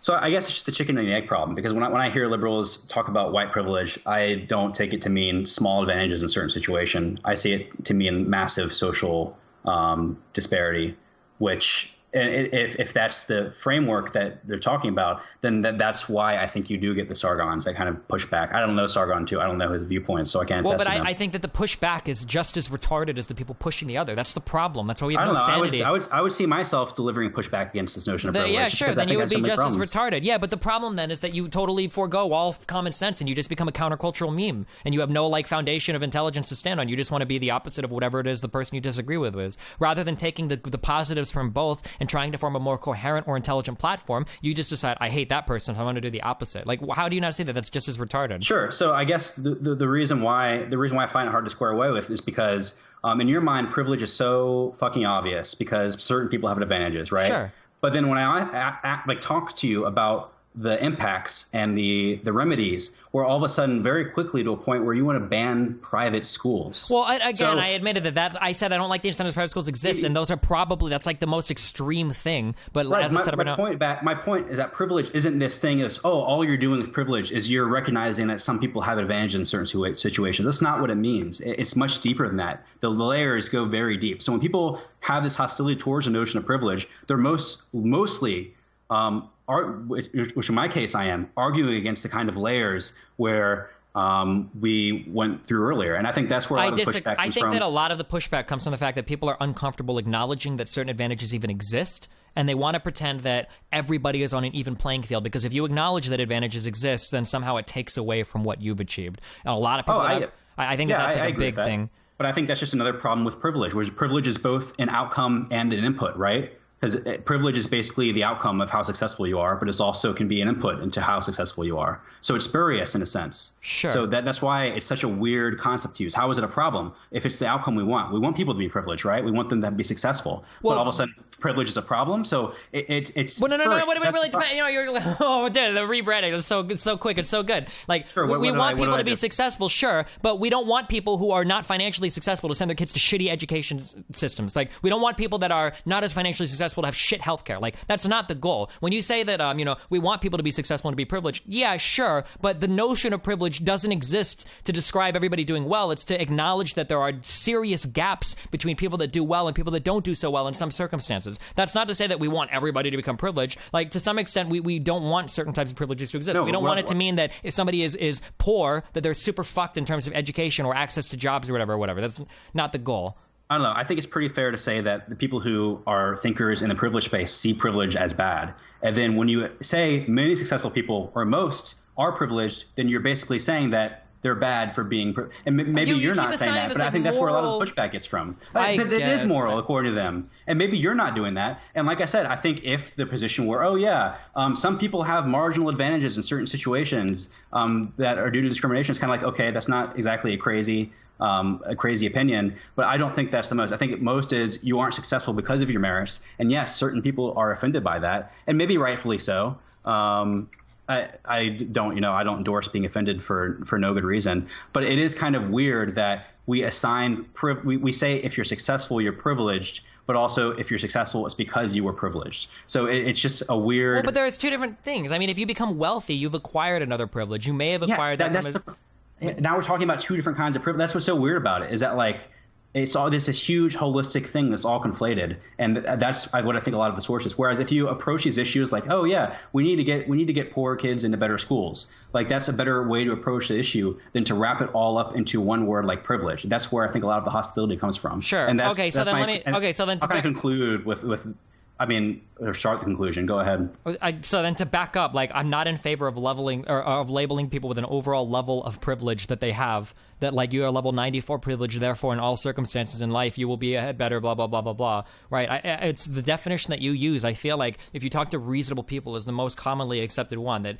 people in life have marginal advantages in different circumstances. Like that, man, I really wish that were the thought behind privilege, but okay, I think that I is really the most wish moderate. that the people arguing against it weren't people that were literal race realists that believe that every difference that exists between races because black people have an indent on their skull that, you know, deprives them of the ability to think rationally, you know. But sure, I didn't come in here calling you like a race realist or whatever, but I don't have to take up the exact contrary opposite position of the most extreme on the right in order to feel like I'm justified in what I'm arguing. Like, you can find a reasonable position, and again, like, it doesn't sound like I don't think we disagree on a single thing in this conversation. It's more just you're like really ass paying that people on the left sometimes get really fucking retarded with how they define some terms. I mean, not define some terms. It seems I have a problem with the entire concept, and that concept is a really important part. Well, but you don't have a problem discourse. with the concept. It seems like you No, acknowledge that there are people with marginal advantages. I don't have a problem with acknowledging that some people have marginal advantages in certain situations. I have a problem with the rhetoric behind the philosophy of privilege, which is, I know you're trying to say that when people talk about white privilege, people talk about privilege, they're talking about marginal advantages. I really don't think that's the case. I think it goes more into what we were talking about earlier. But we're, in terms of what we agree and disagree, I mean, I think we have a lot of middle ground. I would say, yeah, I think it's kind of weird to either assign a status of privileged or not privileged. I see that happen a lot. I think you don't seem to think that happens a lot. And I guess you don't endorse that, but I think we have common ground there. Sure. I mean, I guess like, if it makes you feel better, I'm aware that there are people that use that. I very, very rarely use the term privilege. I usually try to talk about its sets of advantages because I know that if I say privilege, it will trigger the fuck out of some people like you who will instantly assume all of the worst things that the craziest people on the left say. But like that same thing exists. Good job, then. Yeah, it works. That same thing exists like in full fucking play on your end, right? Of the people that literally deny any advantage whatsoever of white versus black, right? Literal Sargon tier people who will go as far as say, well, I think the clip I quoted today of him when he tried to say I was strawmanning him was he literally says black people don't get married because black people choose not to get married, and that's the only thing there, right? That's like that sometimes the privilege meme is like is a reaction to that stream of extreme. I have no idea who Sargon is or what he. I have no idea who Sargon is or what he believes, so I'm not going to attest anything. I don't think he's on my side. Sure. Well, he's one of the most popular. My problem is I don't put my position based off like the sides or whatnot. It's just purely academic. When I really try to think about, well, what are people saying when they talk about privilege and the issues I have in reconciling what I think is logical, or you talked about objective reality, right? I think that was what initially triggered me, where it's like, oh yeah, you're all feels, excuse me. I'm in objective reality. And the big problem I have objectively, white people are usually better off for being white than black people for being black. My whole problem with privilege is that it's very esoteric and it doesn't really mean anything. It means whatever. And I think you've been pretty consistent, but I think the definitions we talked about in terms of like, can you call people privileged? Can you not call people privileged? I think that's definitely gone back and forth a lot. Couldn't you argue this? You could argue the same about almost every single thing in economics, no? Like capitalism and communism are pretty esoteric terms, right? Like, do we live in a capitalist society today? Well, in some ways we do, but there's also regulations and licensing and government restrictions on things, and there's also, businesses are working with the government for types of, monopolies and whatnot. Like, is it really capitalism? Like, I don't know. And then you've got other people that's like, are totalitarian capitalist states like the USSR communist? Like, yes, of course they are. But it's like, well, fuck, like even these terms at that point start to sound a little esoteric. But when you're but the more abstract you become in a concept, the more that's going to occur, right? Like a red blood cell is not an abstract concept, right? But a city, that can be an abstract concept. Like, what is a city, right? What is the city of Omaha or any major city? Like, if you were to ask somebody that, a lot of people don't actually know the answer to some of these questions, right? Like, if you were to say, like, where do you live? Like, oh, I live in this city here. Like, or I know a friend that lives in the city of Seattle, but he doesn't actually live in Seattle. He lives in one of the suburbs outside of it, but they just say Seattle so that they understand, right? Like, all of these things become pretty abstract. But that's not a reason to say that, like, well, because the term privilege is so abstract, it's fucking garbage. Well, no, everything when you're talking about massively abstract systems is going to be very abstract and somewhat esoteric. No, I think when you say you're grounded in objective reality, and there's this and there's this not frankly objective notion of Well, what privilege even is, and I think that's there's a when contradiction I said I there. was grounded in objective reality, it was in a response to it seemed like you were rejecting this notion of marginal advantages existing when you were rejecting the concept of privilege. But now I say that your idea of privilege is something that extreme leftists acknowledged. So No, I said my critique of privilege is that whoever is using the word privilege, the definition of privilege means essentially whatever they want it to mean. Like when you say capitalism, I know you're referring to markets. I know you're referring to supply and demand, market forces, empirical measurements. But when you talk about privilege, I don't know what you mean. And that's part of the reason why I wanted to talk to you. Well, here we go. When I say privilege, I'm talking I about a set of marginal advantages. Cool, great. Yeah, and I agree those exist for sure. And I hope / wish that when people talk about privilege, that's what they're talking about, and not talking about more extreme viewpoints, which I think we both disagree with. But, sure. Well, if you can find, I'm very curious, if you can find example clips of you feel like leading Democratic people or leading liberal thinkers or whatever that use this term privilege and literally mean it that way, that like you have absolute privilege for being white or something, and not like, you know, www.otherkinblogspot.blogscore.com or whatever, then yeah, I mean, I don't know. Like I read Reddit a lot. I see it a lot on Reddit. Does that not count? I mean, what are you going to? Politics? I news? guess, like these are all very left-leaning subreddits. Like if I go to the Donald or Red Pill or MRA, how is it unfair to talk about it in context of the left? Like I see you as moderately left, so I think it's pretty fair to approach the concept from the approach that leftists are taking to it. I don't think that's unfair. But sure, I can kind of agree. I guess like we're going by two different definitions. I usually go by like mainstream, like politician or entertainer, rather than comments on the internet. But I'm not trying to say that as a derogatory. I mean, like, but going by like what leading comments on the internet and whatnot are saying and being upvoted could also be indicative of what people believe. So, sure, I would agree with you that there are a decent number of people on the left, at least on the internet, that have really fucked up notions of how much of an advantage you get for being white. Like you can find people that literally think that if you're white, it's like your free ticket to fucking everything, right? And there are people that are that stupid. But in terms of like leading figures, like politicians or entertainers or YouTubers or whatever, people with a voice, I don't think that's usually the definition given, that they're usually that extreme. But there might be people that follow them that are that extreme. But sure, like on the right, I can find leading like figures that do believe that all forms and all notions of privilege are total garbage. Very popular, like the Paul Joseph Watsons, like the Sargons, like the Trumps or whatever, that do believe in these things. Which is why I point to it being more of a problem on their side than my side. But I acknowledge that in online communities that it can exist a lot in a certain way on the left in a negative way. Sure. Okay. Great. Well, this was pretty helpful. So yeah. All right. Well, hey, buddy, I love you. All right, man. Very much. Was there something else that we disagreed on a lot recently? I thought there was something we almost talked about. Ooh. What was it? Can't think. It wasn't like abortion, was it? I don't remember. I don't remember. I think we agree on abortion very uniquely, right? I think we both agree that it's morally wrong, probably, but that pragmatically it should probably be available. Are we on the same page there, or do you think it pragmatically should be illegal? Oh man, you're trying to bait me. No, I do think it should be illegal. I think it's a violation of the right to live, so I don't think it should be allowed, except to save life of the mother. Yeah, obviously, I would never. Yeah. Yeah. So how do you feel about drugs morally? Drugs, I mean, morally against, but I think they should be legalized, except for sales to minors, which a lot of libertarians are a bit weird about. Why would you? It's not exactly the same, but if you're morally against drugs, I guess never mind. Because the argument would be you're not killing another person, you're just hurting yourself. Yeah, good job. That's exactly what the rebuttal would be. What about people that are like going out of their way to get abortions and whatnot? Then once you've made it illegal, which is something that happens. What about them? Do you just try to like enforce that more and crack down on it more? And enforce people who would illegally seek abortions? Yeah, or that would illegally, yeah. Yeah, I think people who illegally sought abortion should absolutely be punished.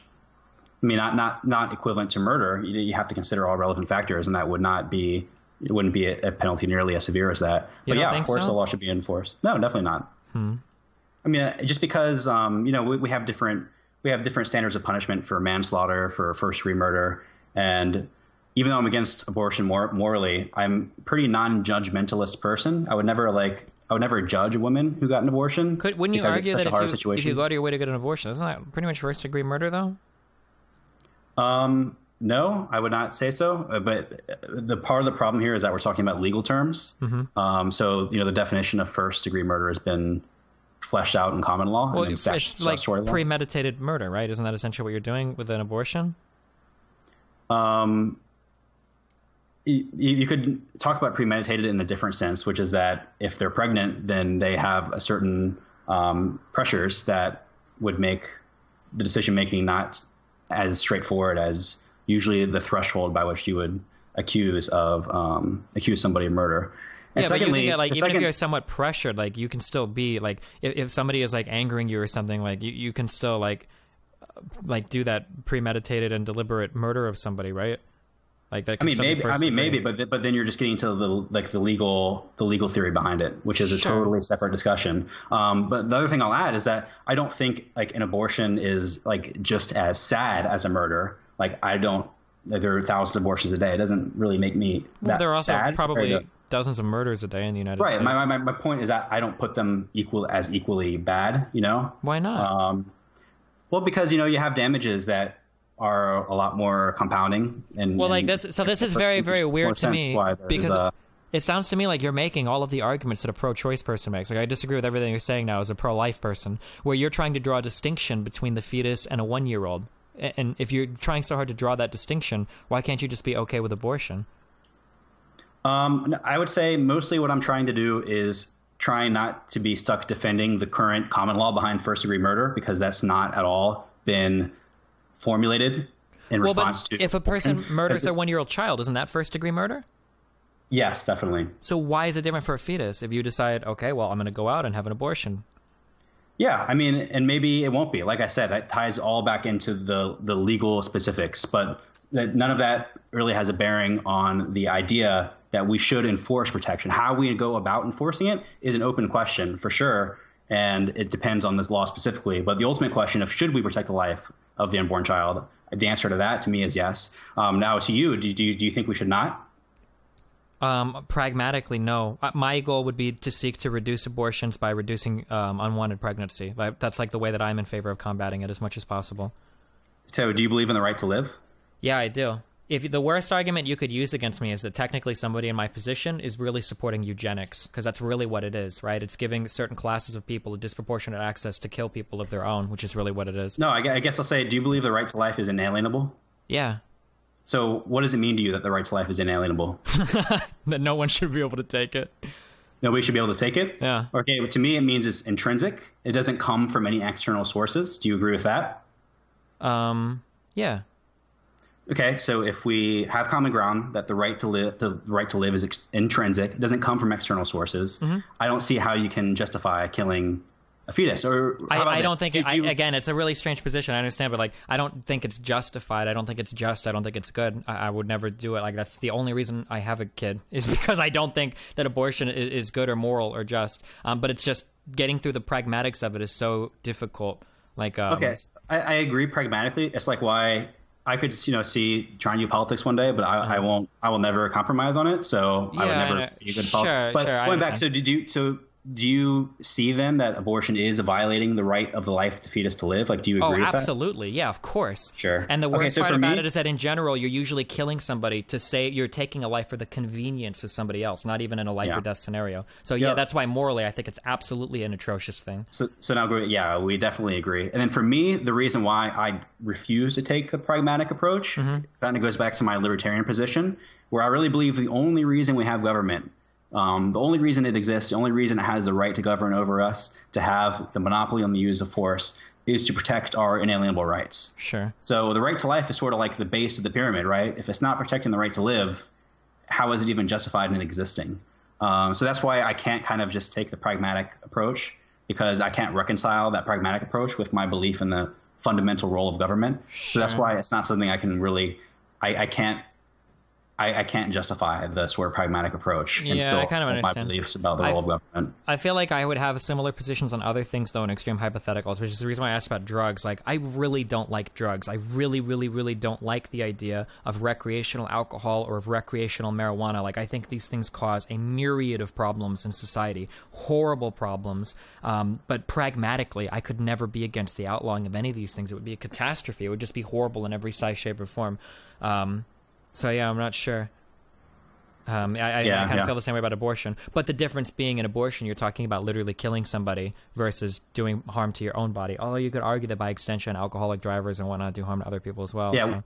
One thing I'll get back to, MLM Massoon, what a shitty name. Excuse me, that's not why the state exists. LOL. Oh, sorry, brah. I'm not saying that's why the state exists. That's why Thomas Jefferson said the state exists. To secure these rights, governments are instituted among men, deriving their just power from consent of the governed. Get fucked. That's not what I said. Well, but they also said. believe that our rights came from God, right? By a higher power. Whoa. You can be a secular liberal. Let's not go there. Also, anyway, keep in mind that they were in favor of slavery and the disenfranchisement of women too. Well, too bad you are. Too bad you agree with me morally, because I always go back to the whole slavery argument, because a lot of people will say, "Oh no, but." They only get the right to live in these situations. Like, they only get the right to live at this point. And it's kind of like, well, why that point? Like, well, why then? Like, why not at this other point? Well, but this is the argument that I use, right?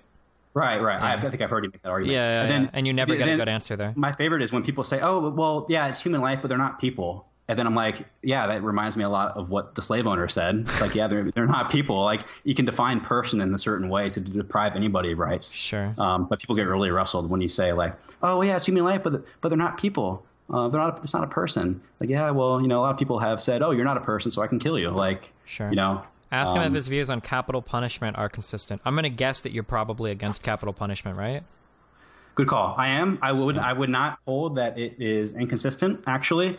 To be pro-capital. I'm against it just because I believe killing is only really justified in the case of an immediate threat. Yeah, and I think standard libertarian thought is you're against it because the state shouldn't have the power to execute non-threatening citizens. That just shouldn't be a power given to the state ever. Exactly. That ethically, also, you have logistical issues with people being innocent, exonerations, and it's actually cheaper because of all the huge rebuttal process. So even though I don't have much sympathy for people who are actually guilty and get executed, doesn't keep me up at night, but yeah, I am against capital punishment. That's an interesting one. Do pregnant mothers that drink and damage their children, are they ever held accountable for anything other than losing their child? Could they ever face any other type of punishment? I'm glad I took one class in law in undergrad. So I would file this under criminal negligence or recklessness. I'm asking, do they? I don't in the real world. I know that you could probably lose your child with CPS or something, but do you ever actually face child neglect for drinking when a fetus is in the womb? Like for fetal alcohol syndrome, can you? Yeah, do you get penalized for that? That's a really good question, actually. I think maybe for illegal drug abuse, but I know you can legally smoke while you're pregnant, and there won't be anything. I'll have to ask my fiance because she's in that field, or going to be in that field. All right, well. Excuse me. Even if the fetus is a person, since it's dependent on the woman, it should be your choice. Oh, okay. Hey, go ahead. Just curious, because all of the courts agreed with me, and literally, I'm pretty sure they were watching my stream because they were using my arguments verbatim. Do you agree that it was a Muslim ban yet? Oh, no, it wasn't a Muslim ban. Okay. And the courts certainly did not argue that it was. They literally did. That was in part of the write-ups, that even if that normally they would have to go through extraordinary lengths to prove it, but because Trump was literally on record and on his website listing that he was trying to ban all Muslims, they had a much easier time banning and keeping these executive actions from ever coming to fruition.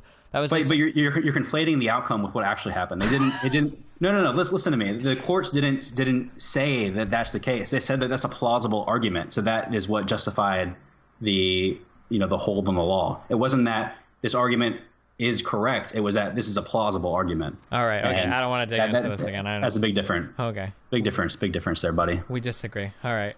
I love you, buddy. It's been fun. All right, man. Stay safe. I will see you later. See you next time. Yep. See you next time. Right. Next time you wrestle me in chat. See you later. Hey, wait. What? Hold on.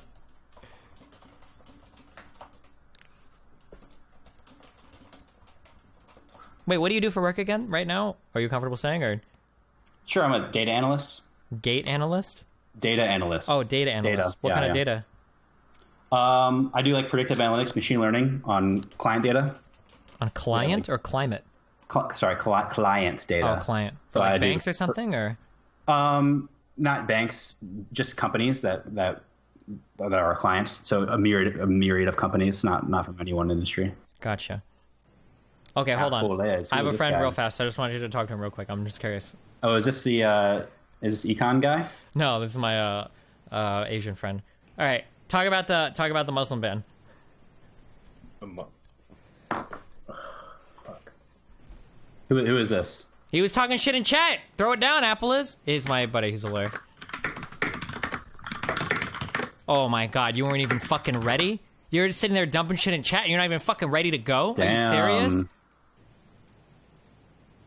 I don't know, man. Come on, I'm waiting. When is it gonna happen? Apple is. It's getting pretty sweaty here. Wait, your mic's working, right? Can you hear me? Yeah, I can it's hear Game you. of Thrones. All right, we're good. Yeah, Mathfarax. I work for a consulting firm. All right, so in terms of the Muslim ban, right? Well, there wasn't a Muslim ban, but go on. There absolutely was a Muslim ban. I mean, they're Muslim majority countries, right? Yes, but that does not mean it was a Muslim ban. Okay. But, I mean, the legal challenges, like, do you understand how the TRO works? No, can you explain it to me? Sure, so a temporary restraining order, right? There, I don't remember, there are 4 factors. You have to demonstrate, fuck. Apple, do you know how the TRO works?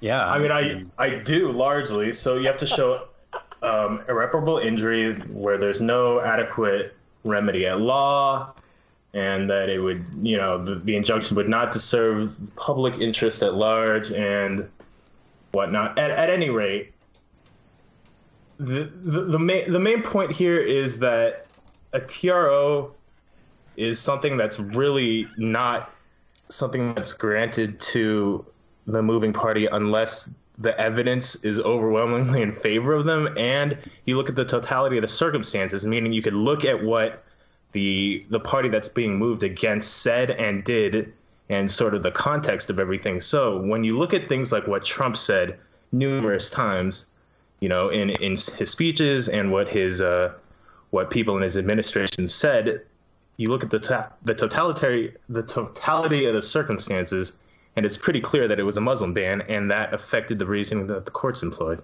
Okay, Apolles, can you? I honestly don't know. Can you explain to me the difference between the court decision on Obamacare, the Obamacare mandate? Because my understanding is that the Obamacare mandate survived Supreme Court scrutiny due to the fact that the mandate was sold as a tax and not as a penalty. On the other hand, the Obama administration specifically and repeatedly marketed the law as not as a tax, as a penalty, because they made promises that they were not going to raise taxes. But instead, they called it a penalty. And then, of course, when it came to the court systems, they said, oh, no, this is a tax. So I'm just trying to understand the difference between the two legally. Like, how does a judge make the distinction between those two situations? Because judges are afforded broad deference in sort of the sources they use in their legal analysis. It's not a formalistic process. Right. So you just said it right there. Judges are granted very broad deference. It's not a formalistic process. So my point is that simply because the TRO was maintained by the courts does not mean it was objectively a Muslim ban in any sense. I have never ever said that I am 100% certain of the legality of the order. Quite the contrary. I specifically said it might not be legal and it needs to be settled in the courts. However, I've maintained that it's not a Muslim ban. So my only point is that I don't see anything you've said that proves to me that it's a Muslim ban. So is there some other sort of point that I'm missing? I mean, you look at the court rulings and the fact that the administration is not appealing any of these, it seems like they just conceded the point.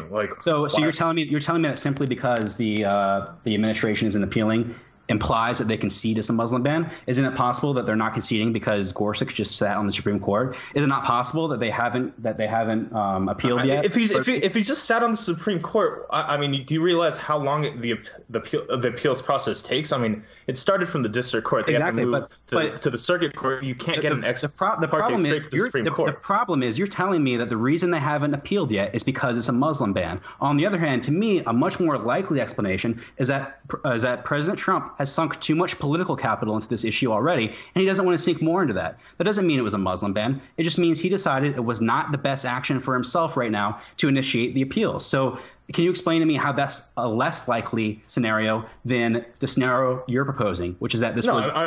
No, sure. That's a perfectly reasonable explanation, that he doesn't have the political capital right now, or he doesn't want to focus on it because it's a loss for him. Great. I agree. I'm not saying that those two things are not necessarily one and apart, right? You can concede that, right? Wait, sorry. Can you repeat that? I mean, you can.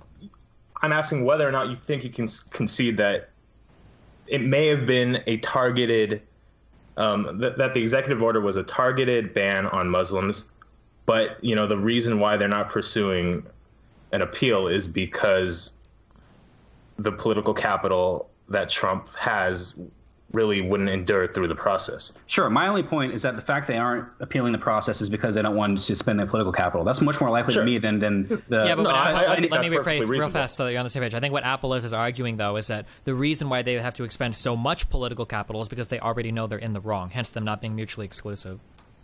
I mean, I think... I've maintained... first of all, for full disclosure, I'm actually against the executive order. And I know it doesn't sound like that. I've been accused of concern trolling last time I talked about this. I can see why. So maybe they are actually in the wrong and they're scared of appealing and having Ted Kennedy or somebody switch the vote. That's very possible as well. So I'm not saying that they're not afraid that they're going to be in the wrong legally. I think that's definitely likely. I've just maintained from the beginning that it is not a Muslim ban. A Muslim targeted ban, like, sure, you can make that case, but it simply is not a Muslim ban. And the reason I have a problem with that is because it entrenches people who are disposed not to agree with the executive order, and they're disposed to support it because they can see, well, it's just a lie to call it a Muslim ban because it's not. That's been my point from the beginning. So I agree, Apple, with kind of your assessment, which is that the Trump administration is possibly afraid of being overruled in the courts, and that's why they're not doing that. I agree with you there, but I have to say none of that's convincing me that I was wrong that it wasn't a Muslim ban, because I haven't seen any other evidence that really proves to me that the reasons I thought before it wasn't a Muslim ban are all of a sudden nullified by what's transparent. I don't think that at all. Sure. Just for the exact words that came from the that district judge, it was, the illogic of the government's contention is palpable. The notion that one can demonstrate animus toward any group of people only by targeting all of them at once is fundamentally flawed. The court declines to relegate its Establishment Clause analysis to a purely mathematical exercise. It is undisputed, using the primary source upon which the government itself relies, that these 6 countries have overwhelmingly Muslim populations that range from 90.7% to 99.8%. It would therefore be no paradigmatic leap to conclude that targeting these countries likewise targets Islam. Certainly, it would be inappropriate to conclude, as the government does, that it does not. Was his argument. That was the district judge. So in my mind, then it's the topic then becomes, is it justified or is it legal for the Trump administration to institute a ban that targets Muslims? It still hasn't really made the case that this is a ban of Muslims entering the country, because it's not. Nobody would make that. Nobody would actually semantics right now. No, but that's the problem I had, though. That's you can't say semantics, because that's the original problem I've had, is that if you're against it, then describe it in the language and the terms you are against it. Don't try to convince people it's a Muslim ban when it's not. Convince people of the illegalities of it. So I agree it's somewhat semantics, but in my mind, I'm not the one trying to pull the semantics out of thin air. It's the people using that rhetoric that are pulling the semantics out of thin air.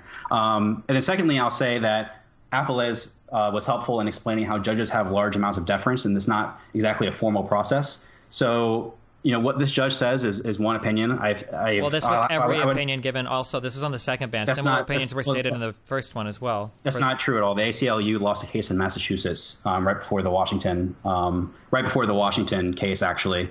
And the ACLU was making the case that it was a Muslim ban. So the Muslim ban argument actually has failed in court, but it obviously did not. What specifically were they arguing?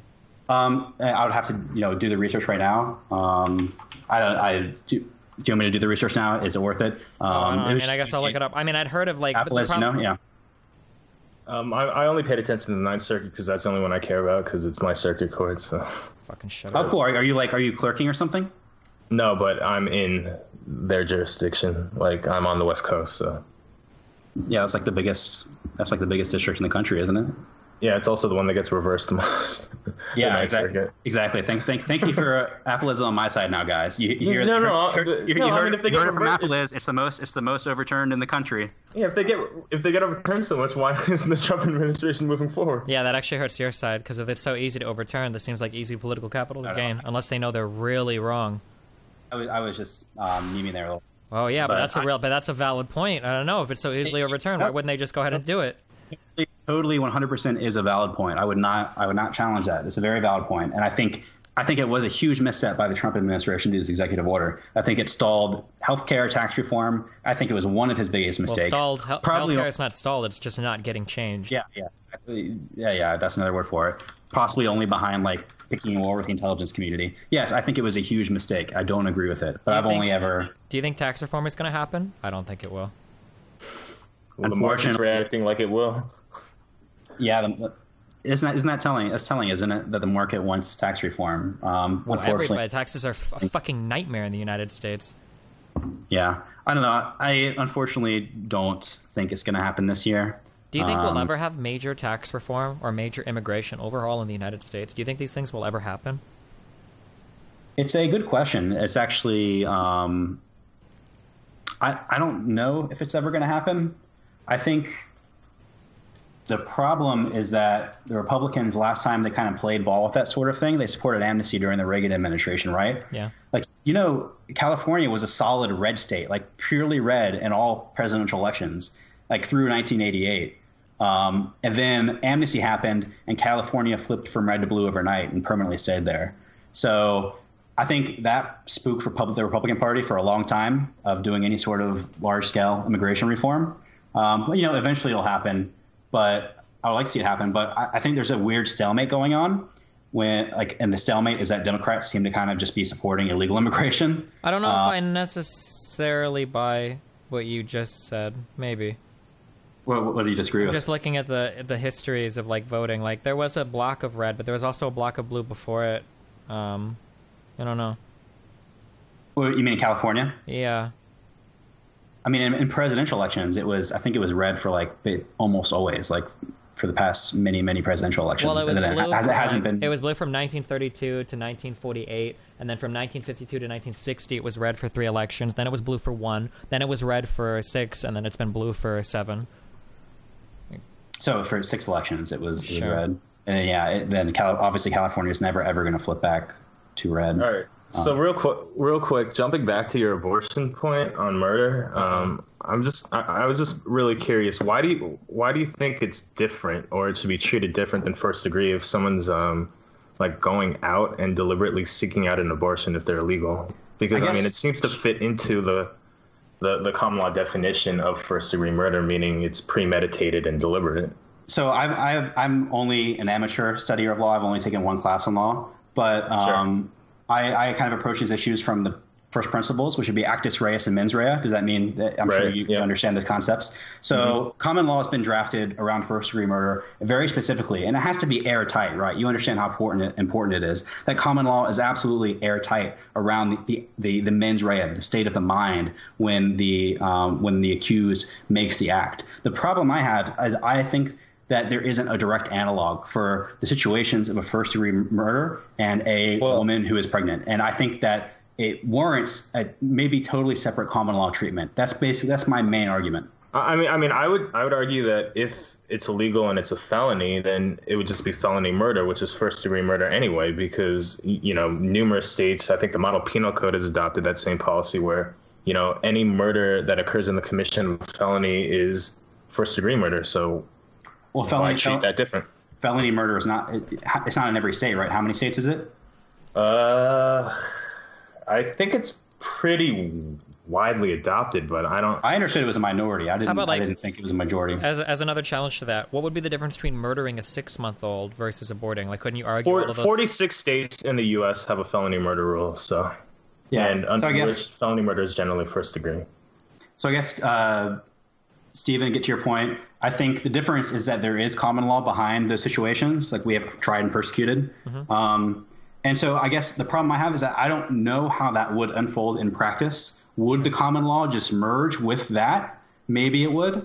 And that's the whole problem I have is I'm kind of being asked to imagine how the common law would unfold if it were made illegal. I don't purport to have the perfect answer to that. I just know it should be made illegal. And then the lawyers like Appelez need to decide the most just way to enforce it and to punish. Sure. I mean, I guess it seems pretty.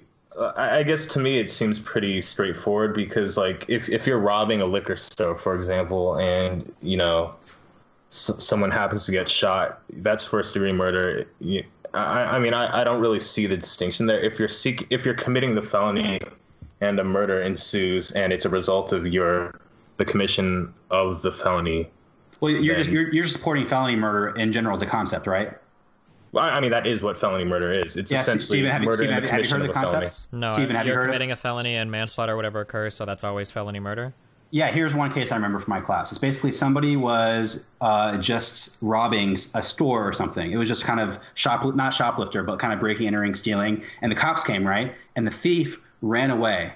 And one of the cops accidentally mistook his partner as the perpetrator and shot him in the dark. That perpetrator who was shoplifting got charged for first degree murder and, basically put away for life. So the moral question is, should that person be responsible for the death of that friendly fire? And, I don't know what your perspective is, but I think all of that is really fucked. I don't agree. Let me give a similar thing that I think is very strange that I don't agree with. I think that car accidents, if you get in a drunk driving accident, I think the punishment should always be the same. Or if you get into we'll just do drunk driving. I think for drunk driving, I think the punishment for the accident should always be the same. I don't agree that you should be penalized more if there was a driver for the car, if there was a family in the car, or if there were multiple deaths or whatever. I think that's a ridiculous concept. But that would obviously never be accepted by society, right? Because at that point, it's a total fucking dice roll. If you get into an accident while drunk, you're basically rolling for the rest of your life on whether or not that car had passengers, were they wearing seatbelts, were they young and healthy or old and frail. That's a huge dice roll that I think is absolute bullshit. So you disagree with felony murder? Probably as a concept. I didn't know what it was until you guys started talking about it, but well, I mean, felony murder has limitations. It has to, the underlying crime has to present some sort of foreseeable danger to life, and there has to be some sort of causal connection between the felony and the actual death. So it sounds it sounds like what Appelez is saying is you're saying if somebody goes in to rob a store with a gun, right, and they end up committing murder with that gun, that you can draw a very clear causal lane. You were committing a felony, and in the process of committing this, it was highly likely that somebody would be killed. And then I mean, one example they gave us in law school is if I'm committing mail fraud, I'm forging a check or something, and then I hit someone with my car because I wanted to get to the post office to commit my mail fraud. That's obviously not felony murder because the causal link isn't there, right? Interesting. The other canonical is way too remote. Interesting. The other canonical example I've heard is that a carjacker robs or carjacks an old lady, and the old lady dies of a heart attack, not from direct harm. Should the carjacker be held liable for murder? Sounds like it would be debated in court. Exactly. Yeah, I think that's why felony murder was created, for situations like that. To the deference of somebody in the legal system. Yeah, left of the Ninth Circuit liberal is going to get overturned by. Well, it'd be left to the DA who decides what they want to prosecute it as, right?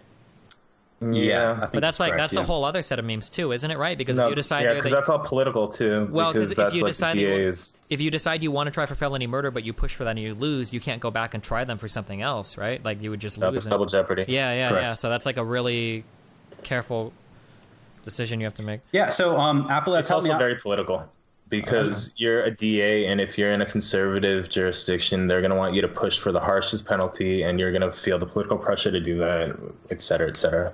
So Appelez helped me out here, but what I really liked about my law school class I took, or not law school class, just law class I took, was that it taught about mens rea and actus reus. And basically you need two components to be guilty of a crime. You need one, actus reus, which is, I guess, the bad.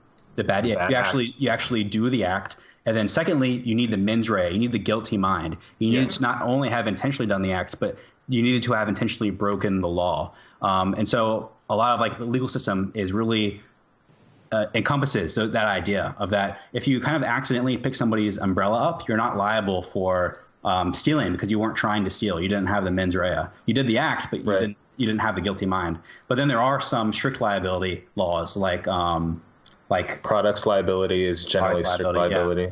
Exactly. So, or if you have a special duty. Yeah, it's a cool field. It's not.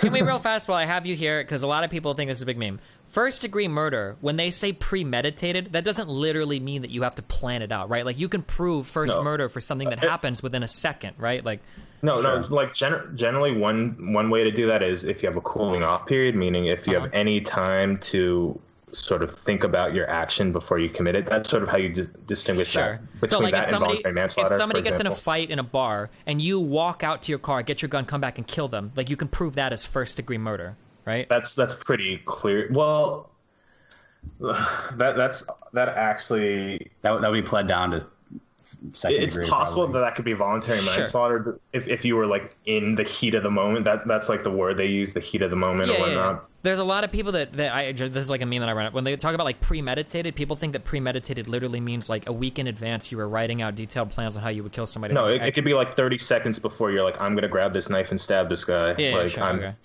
Wait, isn't heat of the moment second degree? Well, heat of the moment is voluntary manslaughter. It's a crime of passion murder. So it's an intentional killing that involves no prior intent, but was committed under circumstances that would cause someone who is otherwise reasonable to become so like mentally or emotionally incapacitated that they resort to a murder. And then, of course, if they're black, there's a higher chance for it because of their privilege. I'm sorry. Go ahead. Full circle. Well, I mean, the difference is that one. Well, I mean, they're really not that different, so it's kind of tricky. So, like, if you were in a straight-up bar fight and you killed someone, that would probably be second-degree murder. But if you're in a bar fight because, you had been laid off from your job and, your girlfriend or wife is leaving you and your dog died or something, and this all happened 30 seconds before you got to the bar or something, then that would probably be voluntary manslaughter. Like, it's pretty subjective, but you have to look at the state of mind.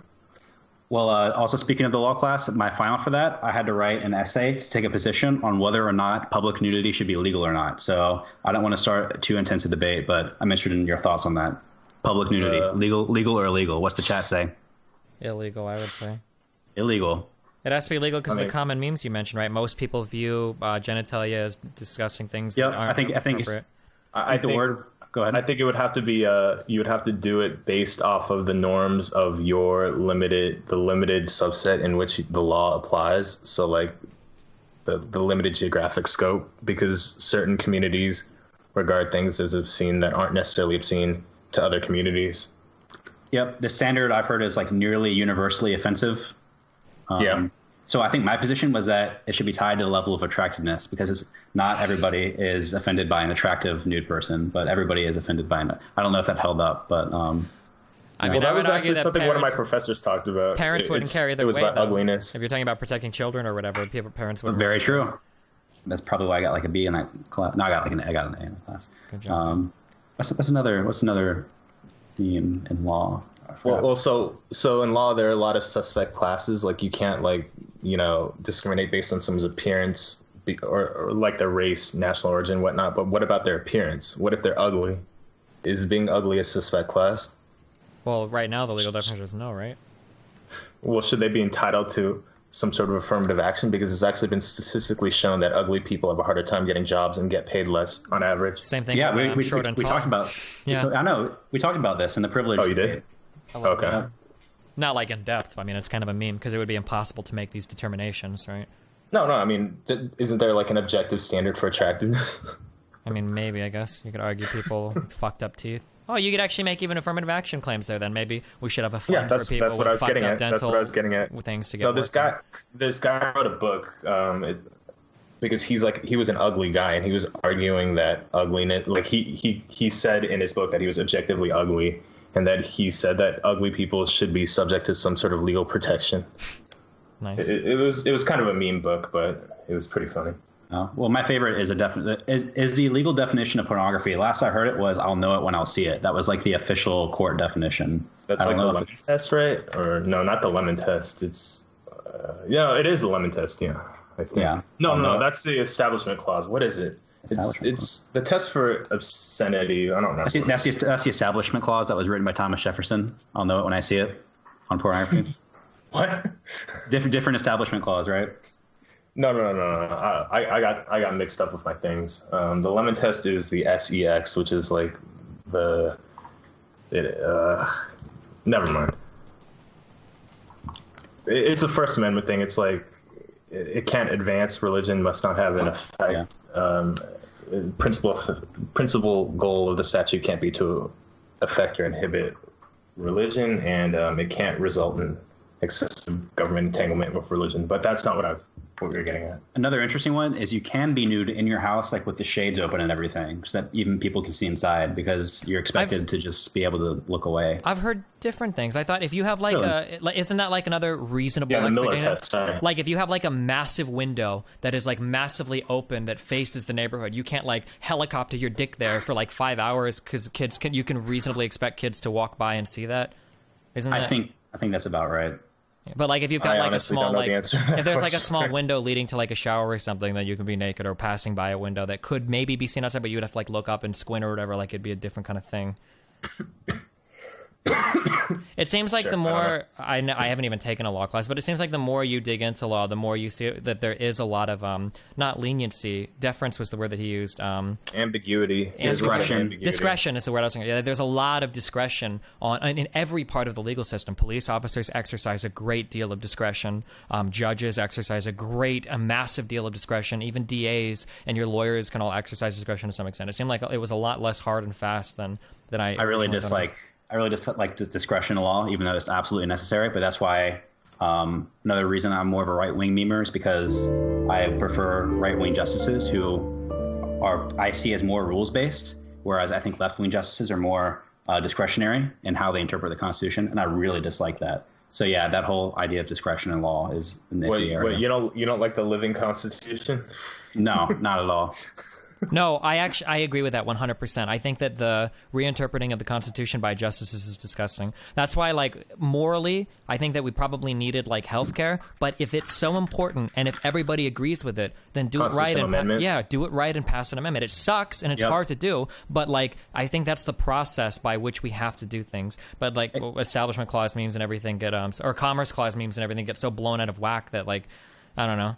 Exactly. The Commerce Clause is like the worst extension of congressional power. Like that's ever. where every single meme, every single thing falls under the Commerce I think like Clause. A big parallel you can draw is like when we banned alcohol, that was done via constitutional amendment. It was done the right way, but now we've banned all drugs under the Commerce Clause, right? Effectively. So it's like, how do you... like the Commerce Clause also was the way to like desegregate, like you take the good with the bad, like sure, yeah. Like when you look at like Heart of Atlanta Hotel or whatever that case was, where basically you could say that private discrimination is illegal because it affects interstate commerce. Like, sure, it can be used. But you can't make more specific laws. Like Obamacare is like, that's like the most absurd argument I've ever heard in my life for anything. Like I'm sitting here right now jerking off, the courts agreeing with me, which they did wholeheartedly over X kills me. But if you look at like something like Obamacare, that's fucking, the federal government is mandating me purchasing a product. That's insanity, right? There's no possible way that any part of the Constitution, right, except they call it a tax. Because you could use that same argument to justify literally anything, right? If the government is going to give you a penalty for it, like that's insane. Like that needed a constitutional amendment. Even the more extreme end, like if Trump really is like, the fascist a lot of people think he is, and he just said, okay, I'm going to make a law to round people up in camps. Okay, yeah, thanks for that. even if it did go all the way to Constitution, literally the only thing stopping that from like being constitutional is the discretion of the justices. Like if they rule, it stands, and that's it. That's the last line of defense. Yeah. So you can't have discretion at that level. That's like, it's the most important political issue to me. Like I don't care about a Democrat president as much, Democrat Congress, whatever. But what's the amendment? I don't even know. The one that said that black people got rights and shit.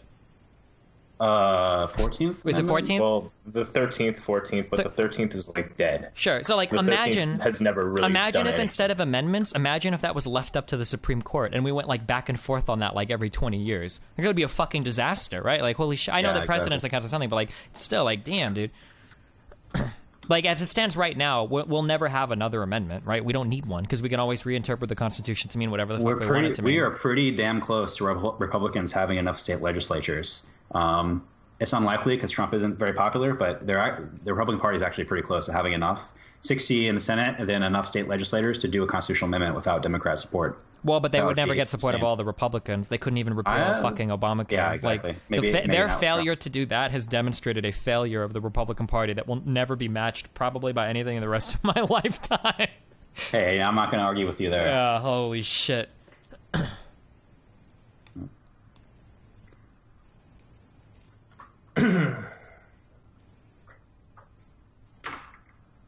Well, hey, I love you So any guys. other law memes you guys want to discuss?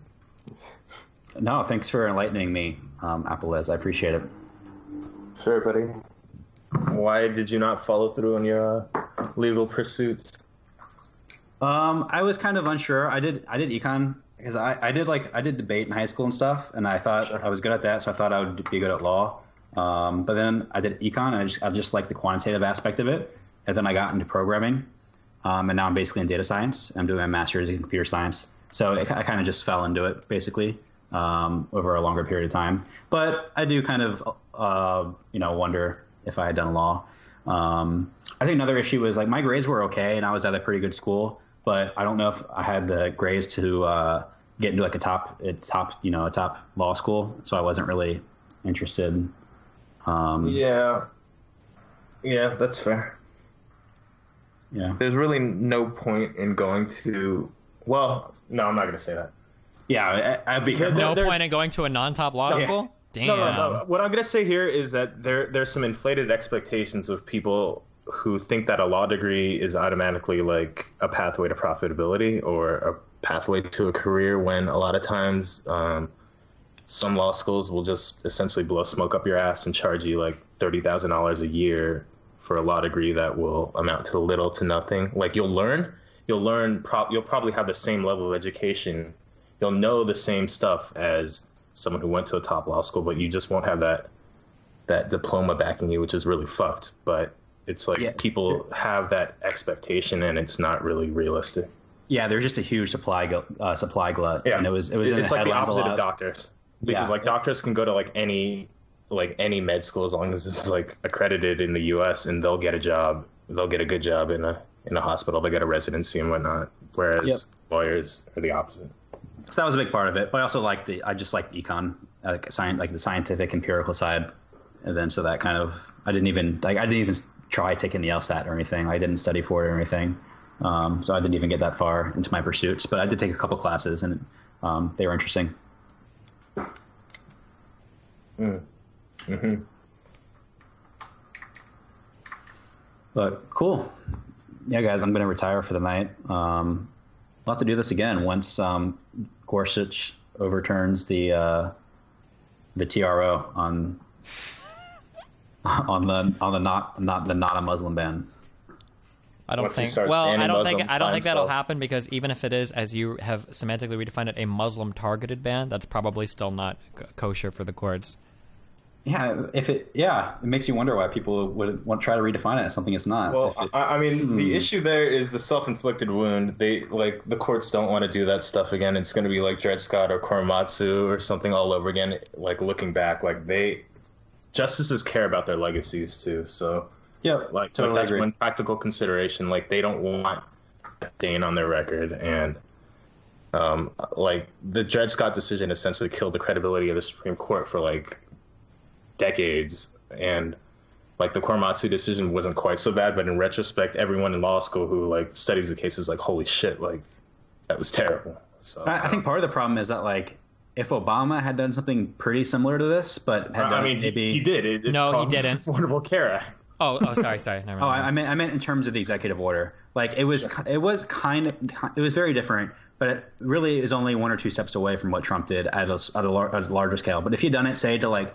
Somalia and Iraq, and not. I definitely don't think that those TROs would have had. Yeah, but I also think you have like a very holistic. You would have a very holistic view of the person. Like I don't think if Obama did that, people would be as critical of it because it's Obama, because of his normal rhetoric of everything that he said thus far, right? If you were to swap out Trump with any other staunchly anti-Islam Republican, they would probably have a similar point of view, right? But you'd give Obama a little bit more leeway there just because he doesn't literally have a website that says, I want to ban all Muslims from coming to the United States. Like Trump literally has, I think, still on his website that he wants to ban all Muslims from coming to the United States. Sure, yeah. I think it's a messy process giving certain politicians leeway and others not, justified or otherwise. But, that's just not, that's always going to be messy doing that. But sure. Yeah, at least you're consistent there. Like when you come on and give me no leeway about what privilege means, and you literally think I'm an extremist. Whoa, dude! I spent hours trying to understand what you mean by it. So okay. I was giving the ultimate leeway there. Okay. All right, man. All right. See you guys later. See you. Good night. Bye.